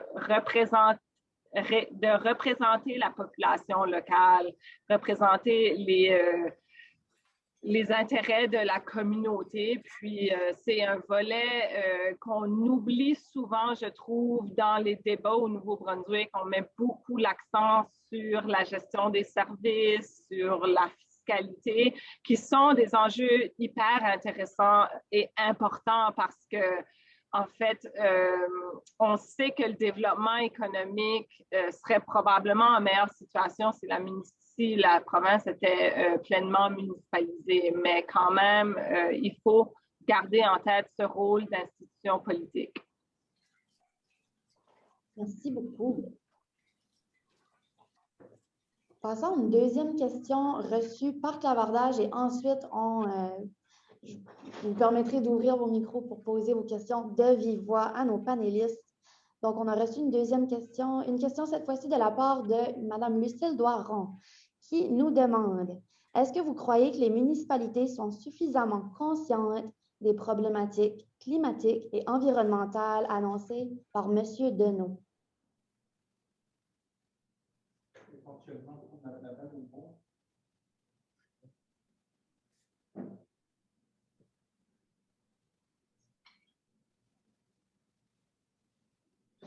Oui, en fait, je trouve intéressante vraiment toutes les interventions parce qu'elles nous font vraiment prendre conscience que l'heure est venue de cesser de réduire la municipalité aux égouts, aux trottoirs, aux aqueducs, quoi que ce soit absolument indispensable. Si ça venait à manquer, on s'en rendrait compte tout de suite. Donc, il ne s'agit pas de négliger évidemment ces filières-là, mais de se rendre compte, effectivement, on demande beaucoup aux municipalités, on leur donne peu de moyens. Et plus on va avancer dans ce siècle et qu'on va prendre conscience des problèmes auxquels il faut se mesurer ou face auxquels il faut apprendre à se préparer, c'est-à-dire la souveraineté alimentaire, la souveraineté énergétique, la cohésion régionale, l'économie régionale, au sens où il ne s'agira plus simplement de vendre des petits fruits à des grandes entreprises qui nous vendent ensuite des tartes surgelées au supermarché, mais qu'il faudra apprendre à utiliser le territoire en fonction des besoins des gens qui l'habitent, qu'il faudra mettre en relation parce qu'on sera pris entre nous. C'est comme ça qu'il faut entrevoir ce siècle. On sera pris entre nous. Il faudra voir comment on met en rapport, d'une part, des talents, des compétences, des forces, des dispositions, puis d'autre part, des besoins, des aspirations. Quand il faudra donc s'organiser ainsi, le palier régional, plus que municipal, qui sera, en fond, un sous-palier, sera très important. Et je crois qu'on sera inventif. Je crois qu'on l'investira beaucoup, politiquement, psychologiquement, même d'un point de vue identitaire, ce qui n'empêchera pas par ailleurs des confédérations sur des sujets plus vastes, par exemple la santé ou au Québec, l'hydroélectricité, par exemple, ne pourra pas être pensée par une région ou une municipalité, mais en ce qui concerne, dans tous les cas, un très grand nombre d'enjeux, de besoins, de thèmes, forcera d'apprendre à s'organiser à un échelon régional qui pourra être, au fond, composé, je pense, de maires, qui seraient un peu les députés de cet échelon-là. Les conseils municipaux auraient un petit peu un rôle de Sénat, c'est-à-dire qu'ils devraient, en quelque sorte, approuver les votes d'un maire dans une assemblée comme celle-là à l'échelle municipale, et pourquoi pas des plébiscites pour engager le plus grand nombre de gens possible dans le processus politique et démocratique, puisqu'à une échelle régionale, on peut se permettre de le faire. Quand on est des millions, c'est compliqué, mais à une échelle régionale, on peut organiser les délibérations publiques de façon à favoriser la participation. Et à ce moment-là, oui, mais à ce moment-là seulement, parce qu'on n'y est pas, en effet, le pouvoir municipal et régional, qui reste à développer, seront adéquats et investis.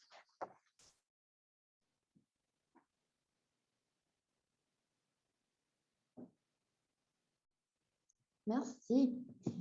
Là, je vois que M. Éric Mallet a la main levée depuis un petit bout. Donc, M. Mallet, vous pouvez activer votre micro et y aller avec votre question. Merci. Pour ceux qui ne me connaissent pas, je suis le député de Shippagan-Amic-Miscou à l'Assemblée législative. J'ai écouté les 4 panélistes. Très, très bel exposé, bien détaillé. Mais il faut revenir dans le contexte. Nous sommes en 2021. J'ai connu 1969 avec chance égale pour tous. Louis J. Robichaud se disait à ce moment-là, les francophones sont encore désavantagés au niveau des anglophones. Et ça sur le plein financement à travers la province. Et c'est bizarre que nous sommes rendus en 2021 et nous subissons exactement la même foudre du gouvernement provincial qui ne rend pas ou qui ne rend pas à César ce qui appartient à César. J'écoutais le maire de la Mecque donner son exposé et on disait à ce moment-là que, OK, le nord de la province, à partir de Miramichi jusqu'en montant jusqu'à Edmundston, le produit intérieur brut représente 38 du produit intérieur brut du Nouveau-Brunswick. Si nous chiffrons ça en somme d'argent, ça représente 7 milliards en investissement ou en injection dans la province. Mais est-ce qu'on peut dire aujourd'hui qu'en 2021, le nord de la province reçoit plus ou moins qu'est-ce qu'il met dedans? Alors, j'entends le premier ministre dire, nous allons réinventer le Nouveau-Brunswick.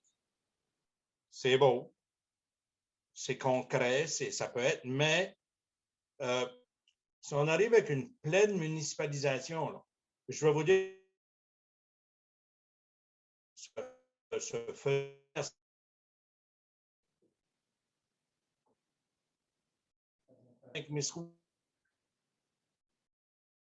23 DSL. Ça représente 10% de tous les DSL au Nouveau-Brunswick. Okay? Nous en avons 10 ou 11 sur l'île de la Mecque et nous en avons 12 dans la région de Shippagan en allant jusqu'à Port-Mouche. C'est sûr qu'on a essayé pas deux fois, mais on a essayé dans chacune des régions d'arriver avec un grand Lamec et un grand Shippagan et finalement, ça n'a pas abouti à rien. Mais il faut faire attention. La côte nord-est, à partir de Pigeon Hill jusqu'à, je dirais même, Fort Road, a une érosion incroyable. Il y a des terres arables qui disparaissent. Pourquoi? Parce que nous sommes à l'affût de l'océan Atlantique. Et ça, là, seulement pour une région à partir de Pigeon Hill jusqu'au chemin Paulin, il y a 24 maisons qui sont à risque de tomber à l'eau. Et cette partie-là, là, ça va devenir dans la question de la municipalisation. On chiffre en moyenne, puis là c'est un rapport qui avait été sorti en 2015, ça coûtait 2,5 millions. Mais étonnez-vous pas qu'en 2021, là, le 2,5 millions va probablement doubler. Puis là, ça va être qui la responsabilité? Est-ce que ça va être la province? Moi, je questionne le ministère de l'Environnement. Ils ne semblent pas vouloir me donner de solutions ou encore de recherche de solutions à ce niveau-là. Est-ce que ça va devenir plus ou moins le rôle de la CSR, qui est la Commission d'aménagement régional? Je vous pose la question, messieurs les panélistes.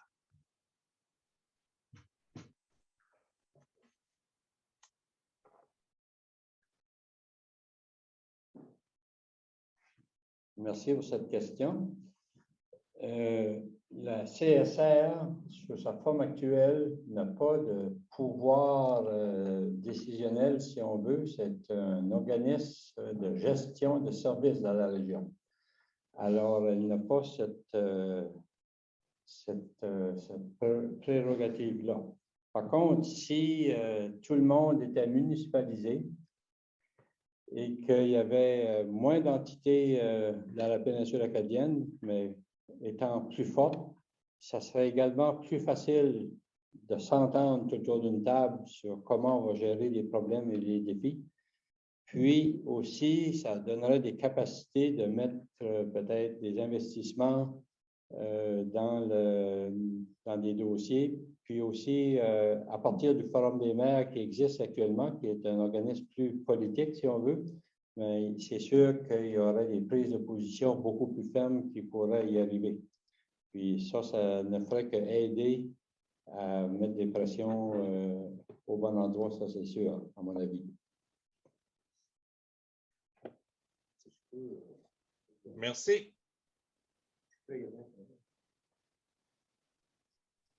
Merci, M. Mallet, pour l'intervention. Puis vous posez des enjeux, en fait, très pertinents. Moi, là, quand vous me dites ça, je pense au fait qu'il n'y a pas de règles d'aménagement du territoire sur une portion qui sont évidemment nos DSL, une grande portion de notre territoire Nouveau-Brunswick, et ce qui est aberrant. Donc, on a permis et on permet encore aujourd'hui des développements qui ne sont pas en cohérence avec justement les changements climatiques qui s'accélèrent et qui s'opèrent présentement. C'est sûr qu'il y a toujours un risque là, de dire, il n'y a pas toujours un risque. En fait, il faut des règles d'aménagement, point à la ligne.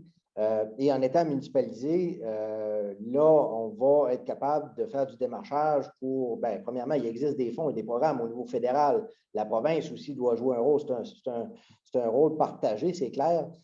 Mais quand on n'est pas municipalisé, qui prend les démarches? Premièrement, il n'y a pas de règles. C'est le free-for-all, comme on dit. Et après, qui fait les démarches pour aller chercher les fonds qu'on a besoin? Pour bien planifier ce qu'on doit faire, si on doit déplacer des gens, si on doit empêcher certains types de développement. Mais là, actuellement, on est dans le néant un peu. C'est sûr qu'on ne peut pas faire ça à l'échelle micro-locale non plus. Je pense que M. Haché l'a bien présenté, l'a bien expliqué, de dire c'est tous ensemble qu'on va être capable d'articuler une voie, disons, commune et qui va avoir un poids politique plus important aussi, là. Donc, et Mme Landry aussi l'a bien expliqué, les micro-identités, les gens ne sont pas, et je trouvais ça intéressant, sa conclusion, les gens ne sont pas contre la pleine municipalisation, ne sont pas contre la municipalisation, sont plutôt contre les formes de regroupement forcé. Et ça, il faut en tenir compte. C'est pour ça que quand on va aller de l'avant avec cette réforme-là, il faut mettre les bonnes conditions. Et c'est ça qui ne s'est pas produit probablement dans beaucoup des regroupements. Et certainement, là, on pense immédiatement à Tracadie puis le dossier des routes, entre autres, là, qui est une grande lacune. On n'a pas, la province du Nouveau-Brunswick n'a pas placé les conditions gagnantes pour réussir les projets de regroupement. On n'a pas mis les bons outils en place. On n'a pas. Et c'est ça que cette réforme-là doit corriger. C'est ça qu'elle doit. Elle doit corriger les erreurs du passé par rapport aux regroupements qui ont déjà eu lieu et elle doit s'assurer de ne pas faire des changements qui vont faire régresser, qui vont nous amener à avant chance égale, qui vont défavoriser les régions rurales. Parce qu'effectivement, vous êtes conscient, M. Mallet, que cette réforme-là pose nombre de pièges. Le ministre Alain envoie des signaux contradictoires des fois. Là. Des fois, on voit là, ces déclarations, on ne sait pas où est-ce que ça s'en va, puis c'est normal un peu, il est dans le processus là, de consultation. Mais clairement, cette réforme-là pourrait être dommageable, pourrait nous entraîner dans, disons, des problématiques où, par exemple, le gouvernement transférait des responsabilités aux municipalités et quand tu n'auras pas les capacités financières de les assumer, bien évidemment, ça va vouloir dire des hausses de taxes importantes. Ça voudra dire que tu n'auras pas plus de capacité pour te développer non plus. Donc, c'est complexe. Mais la réforme actuelle, je pense qu'il faut être attentif à ce qui se passe. Il faut vraiment essayer d'avoir, parce que là, tous les interlocuteurs ont leur opinion. Je pense que les gens doivent s'informer, s'éduquer. Et après ça, on va essayer de développer une voie commune. Moi, c'est un peu mon rêve qu'on puisse avoir une voie commune. On ne sera jamais d'accord sur tout, mais si on réussissait au moins peut-être la communauté acadienne et francophone à avoir une vision commune de qu'est-ce qu'on veut, bien, ça va être plus dur après d'arriver et de nous imposer quelque chose qu'on ne veut pas et qu'on n'a pas demandé. Donc, et ça, c'est sans partisanerie aucune, bien entendu, là, dans la mesure où ceci doit dépasser et de loin toutes les allégeances politiques qu'il peut y avoir dans la province. Oui, OK, merci. Est-ce que je peux intervenir? Oui, OK, merci. Par rapport à la question des francophones, je trouve la question très intéressante parce que, évidemment, dans mes fonctions actuelles puis dans mes travaux de recherche, c'est ce sur quoi je me concentre en ce moment.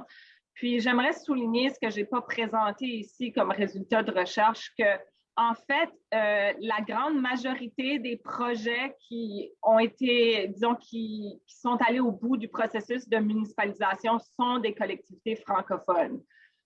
Aussi, la proportion des francophones qui s'est municipalisée depuis 2005 est supérieure à la proportion de la population anglophone. Alors, pourquoi? Je n'ai pas encore vraiment trouvé exactement le pourquoi de la chose, mais chose certaine, au Nouveau-Brunswick, ce qui est unique au pays, à l'extérieur du Québec, c'est que la population francophone est concentrée territorialement. Alors, on a à l'avantage de l'Ontario, qui sont pourtant les Franco-Ontariens sont bien plus nombreux que nous, les Acadiens du Nouveau-Brunswick, mais il y a une force ici que la population francophone est concentrée territorialement. Ce qui veut dire que la municipalisation, c'est en fait, je le dis depuis très longtemps, je le dis depuis, je ne sais pas, 15 ans, c'est le pouvoir local. Le pouvoir local, la municipalité, c'est le palier de pouvoir qui est sous-utilisé pour les Acadiens, pour les francophones en situation minoritaire. En fait, les Acadiens, on le voit présentement avec le gouvernement, comment on peut se retrouver dans une situation où on n'a même pratiquement plus de pouvoir à l'Assemblée législative.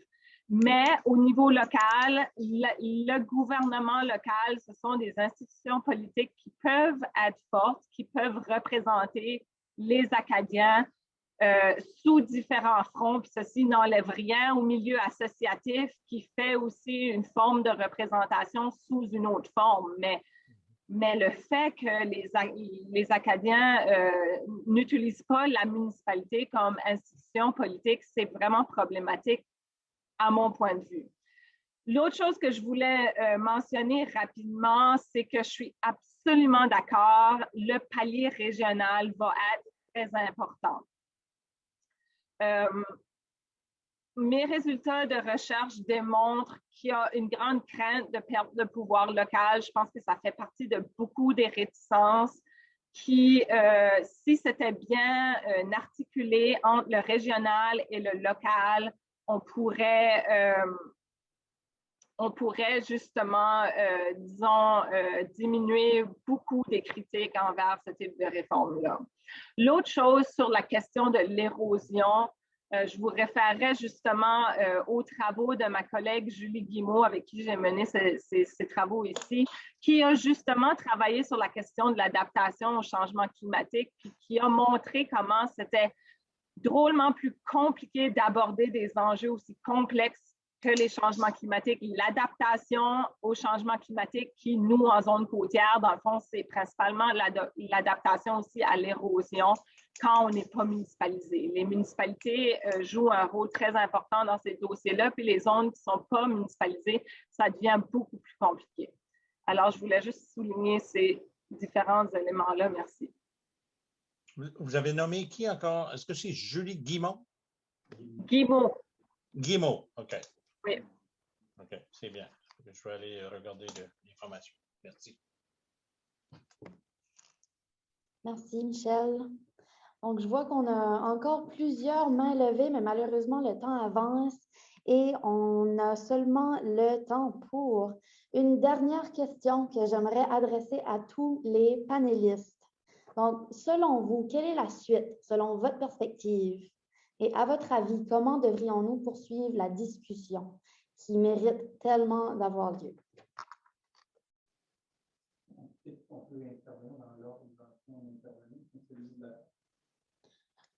Monsieur Deneau proposait que chaque panéliste intervienne dans l'ordre dans lequel ils sont intervenus au début de la présentation et je pense que c'est une excellente idée.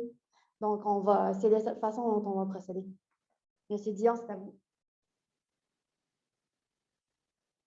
Je pense que c'est dommage qu'on n'a pas plus de temps compte tenu des questions parce que je pense qu'il y a un intérêt justement à pouvoir en discuter davantage.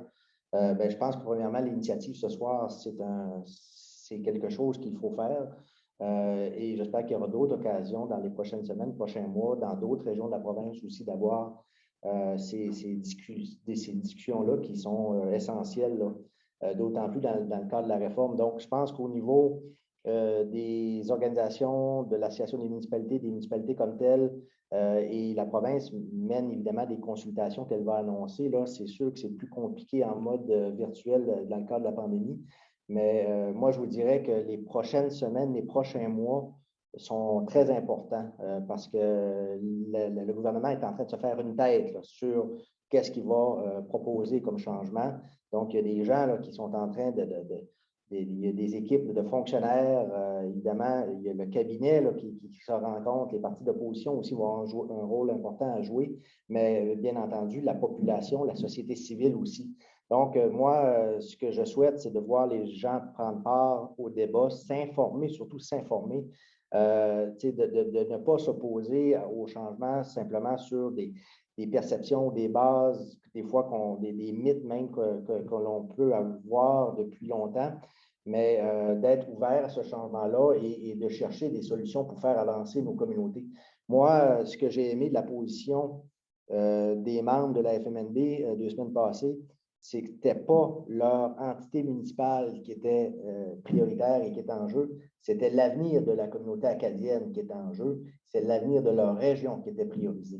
Donc, ce n'était pas de dire, moi, je défends ma petite chasse gardée. Non, c'était plutôt de dire, si on veut se développer, si on veut avoir un avenir, c'est bien entendu en se regroupant, en faisant fi des différences qu'on a pu avoir, des différents, c'est-à-dire qu'on a pu avoir, et de chercher des modèles, des structures de gouvernance et de revendiquer des moyens, justement, tous les moyens qu'on a besoin pour notre développement et notre futur.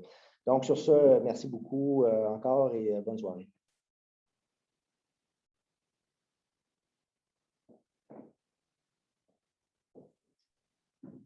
Oui, ben pour ma part, j'irais dans le même sens, mais vraiment très brièvement. Je pense aussi qu'on doit se mobiliser tous les milieux communautaires, universitaires, simples citoyens engagés. On doit se mobiliser pour que cette réforme aborde les enjeux à la fois régionaux, du nord, du sud, des grandes villes, des milieux ruraux. Je pense que c'est vraiment important qu'une fois pour toutes, qu'on avance quand même dans ce dossier-là.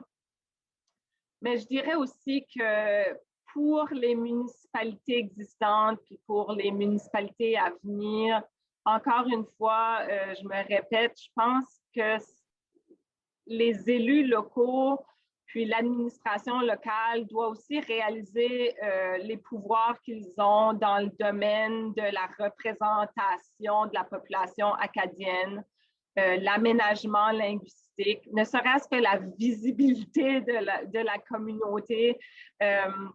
Ce sont des outils de développement pour l'Acadie de manière générale, pour les francophones qui sont sous-utilisés. Puis je m'explique très mal pourquoi, parce que la plupart des municipalités où il y a des francophones, les francophones, ils sont en proportion très intéressante ou très importante. Ils sont soit la majorité ou le tiers ou une très, très grande majorité. Alors, il n'y a pas tellement de raisons pourquoi les municipalités interviennent très peu dans les dossiers linguistiques. Mais ceci sans vouloir minimiser d'autres enjeux qui sont très importants, que ce soit les logements abordables, l'environnement. Je pense que tout ce qu'on a discuté aujourd'hui démontre l'importance de ce palier de gouvernement, mais aussi de trouver des moyens pour que la localité, les petites localités se sentent quand même représentées, peut-être avec une structure de gouvernance qu'on appelle en anglais two-tier government, donc des multipaliers.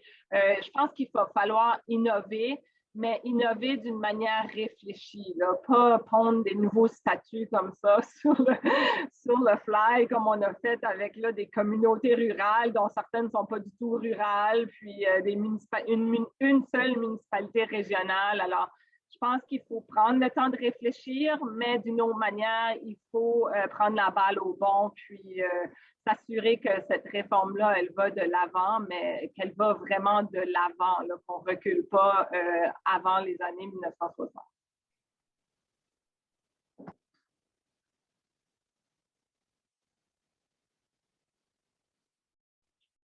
Alors, pour ma part, moi, je pense que pour poursuivre le débat, le sujet devrait faire partie des discussions journalières de façon ouverte, que ce soit entre les amis, entre les communautés, qu'on n'ait pas peur à un moment donné d'exprimer des opinions, puis qu'on respecte bien sûr les opinions de tous.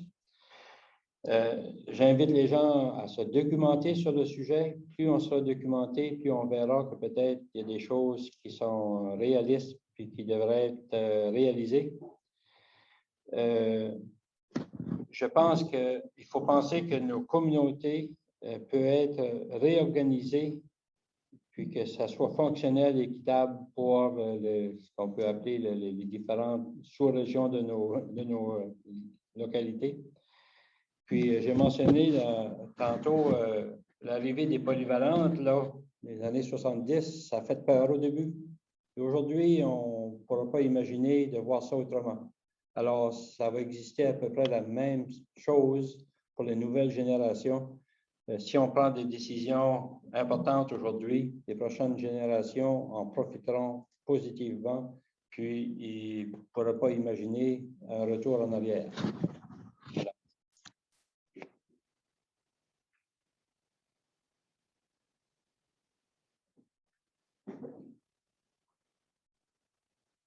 Un mot rapide d'abord. Merci, Elisa Savoie-Ferrat, pour avoir animé cette soirée, l'avoir rendu possible aussi du point de vue de la logistique.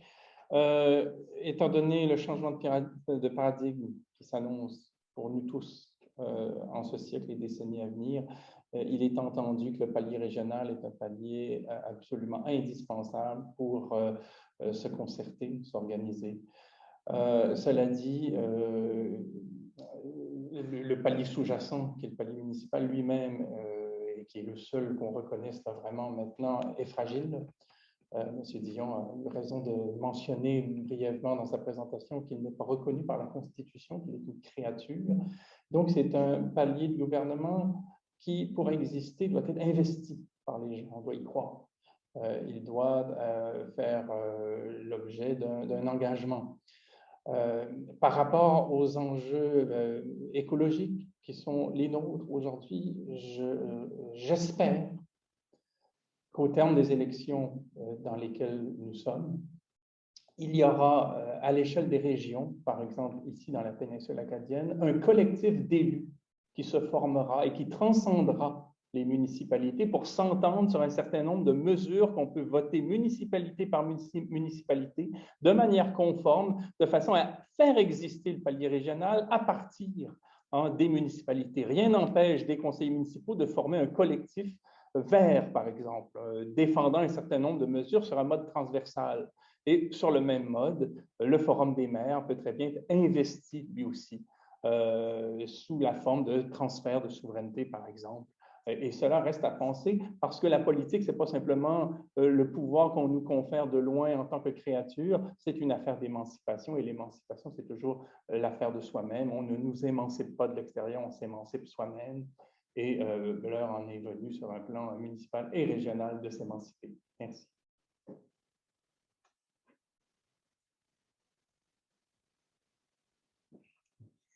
Donc, c'est sur ces sages paroles qu'on va se laisser ce soir. Au nom de l'Université de Moncton, campus de Shepparton, merci d'avoir été des nôtres et merci aussi à nos 4 panélistes pour leur intervention. Donc, il va y avoir une suite. On va vous en tenir au courant par le biais de nos réseaux sociaux et de nos différents services de communication. Alors, restez à l'affût pour connaître la suite de la discussion. Donc, sur quelle plateforme elle aura lieu, quand elle aura lieu, etc. On vous tiendra au courant. Merci encore d'avoir été des nôtres et bonne fin de soirée.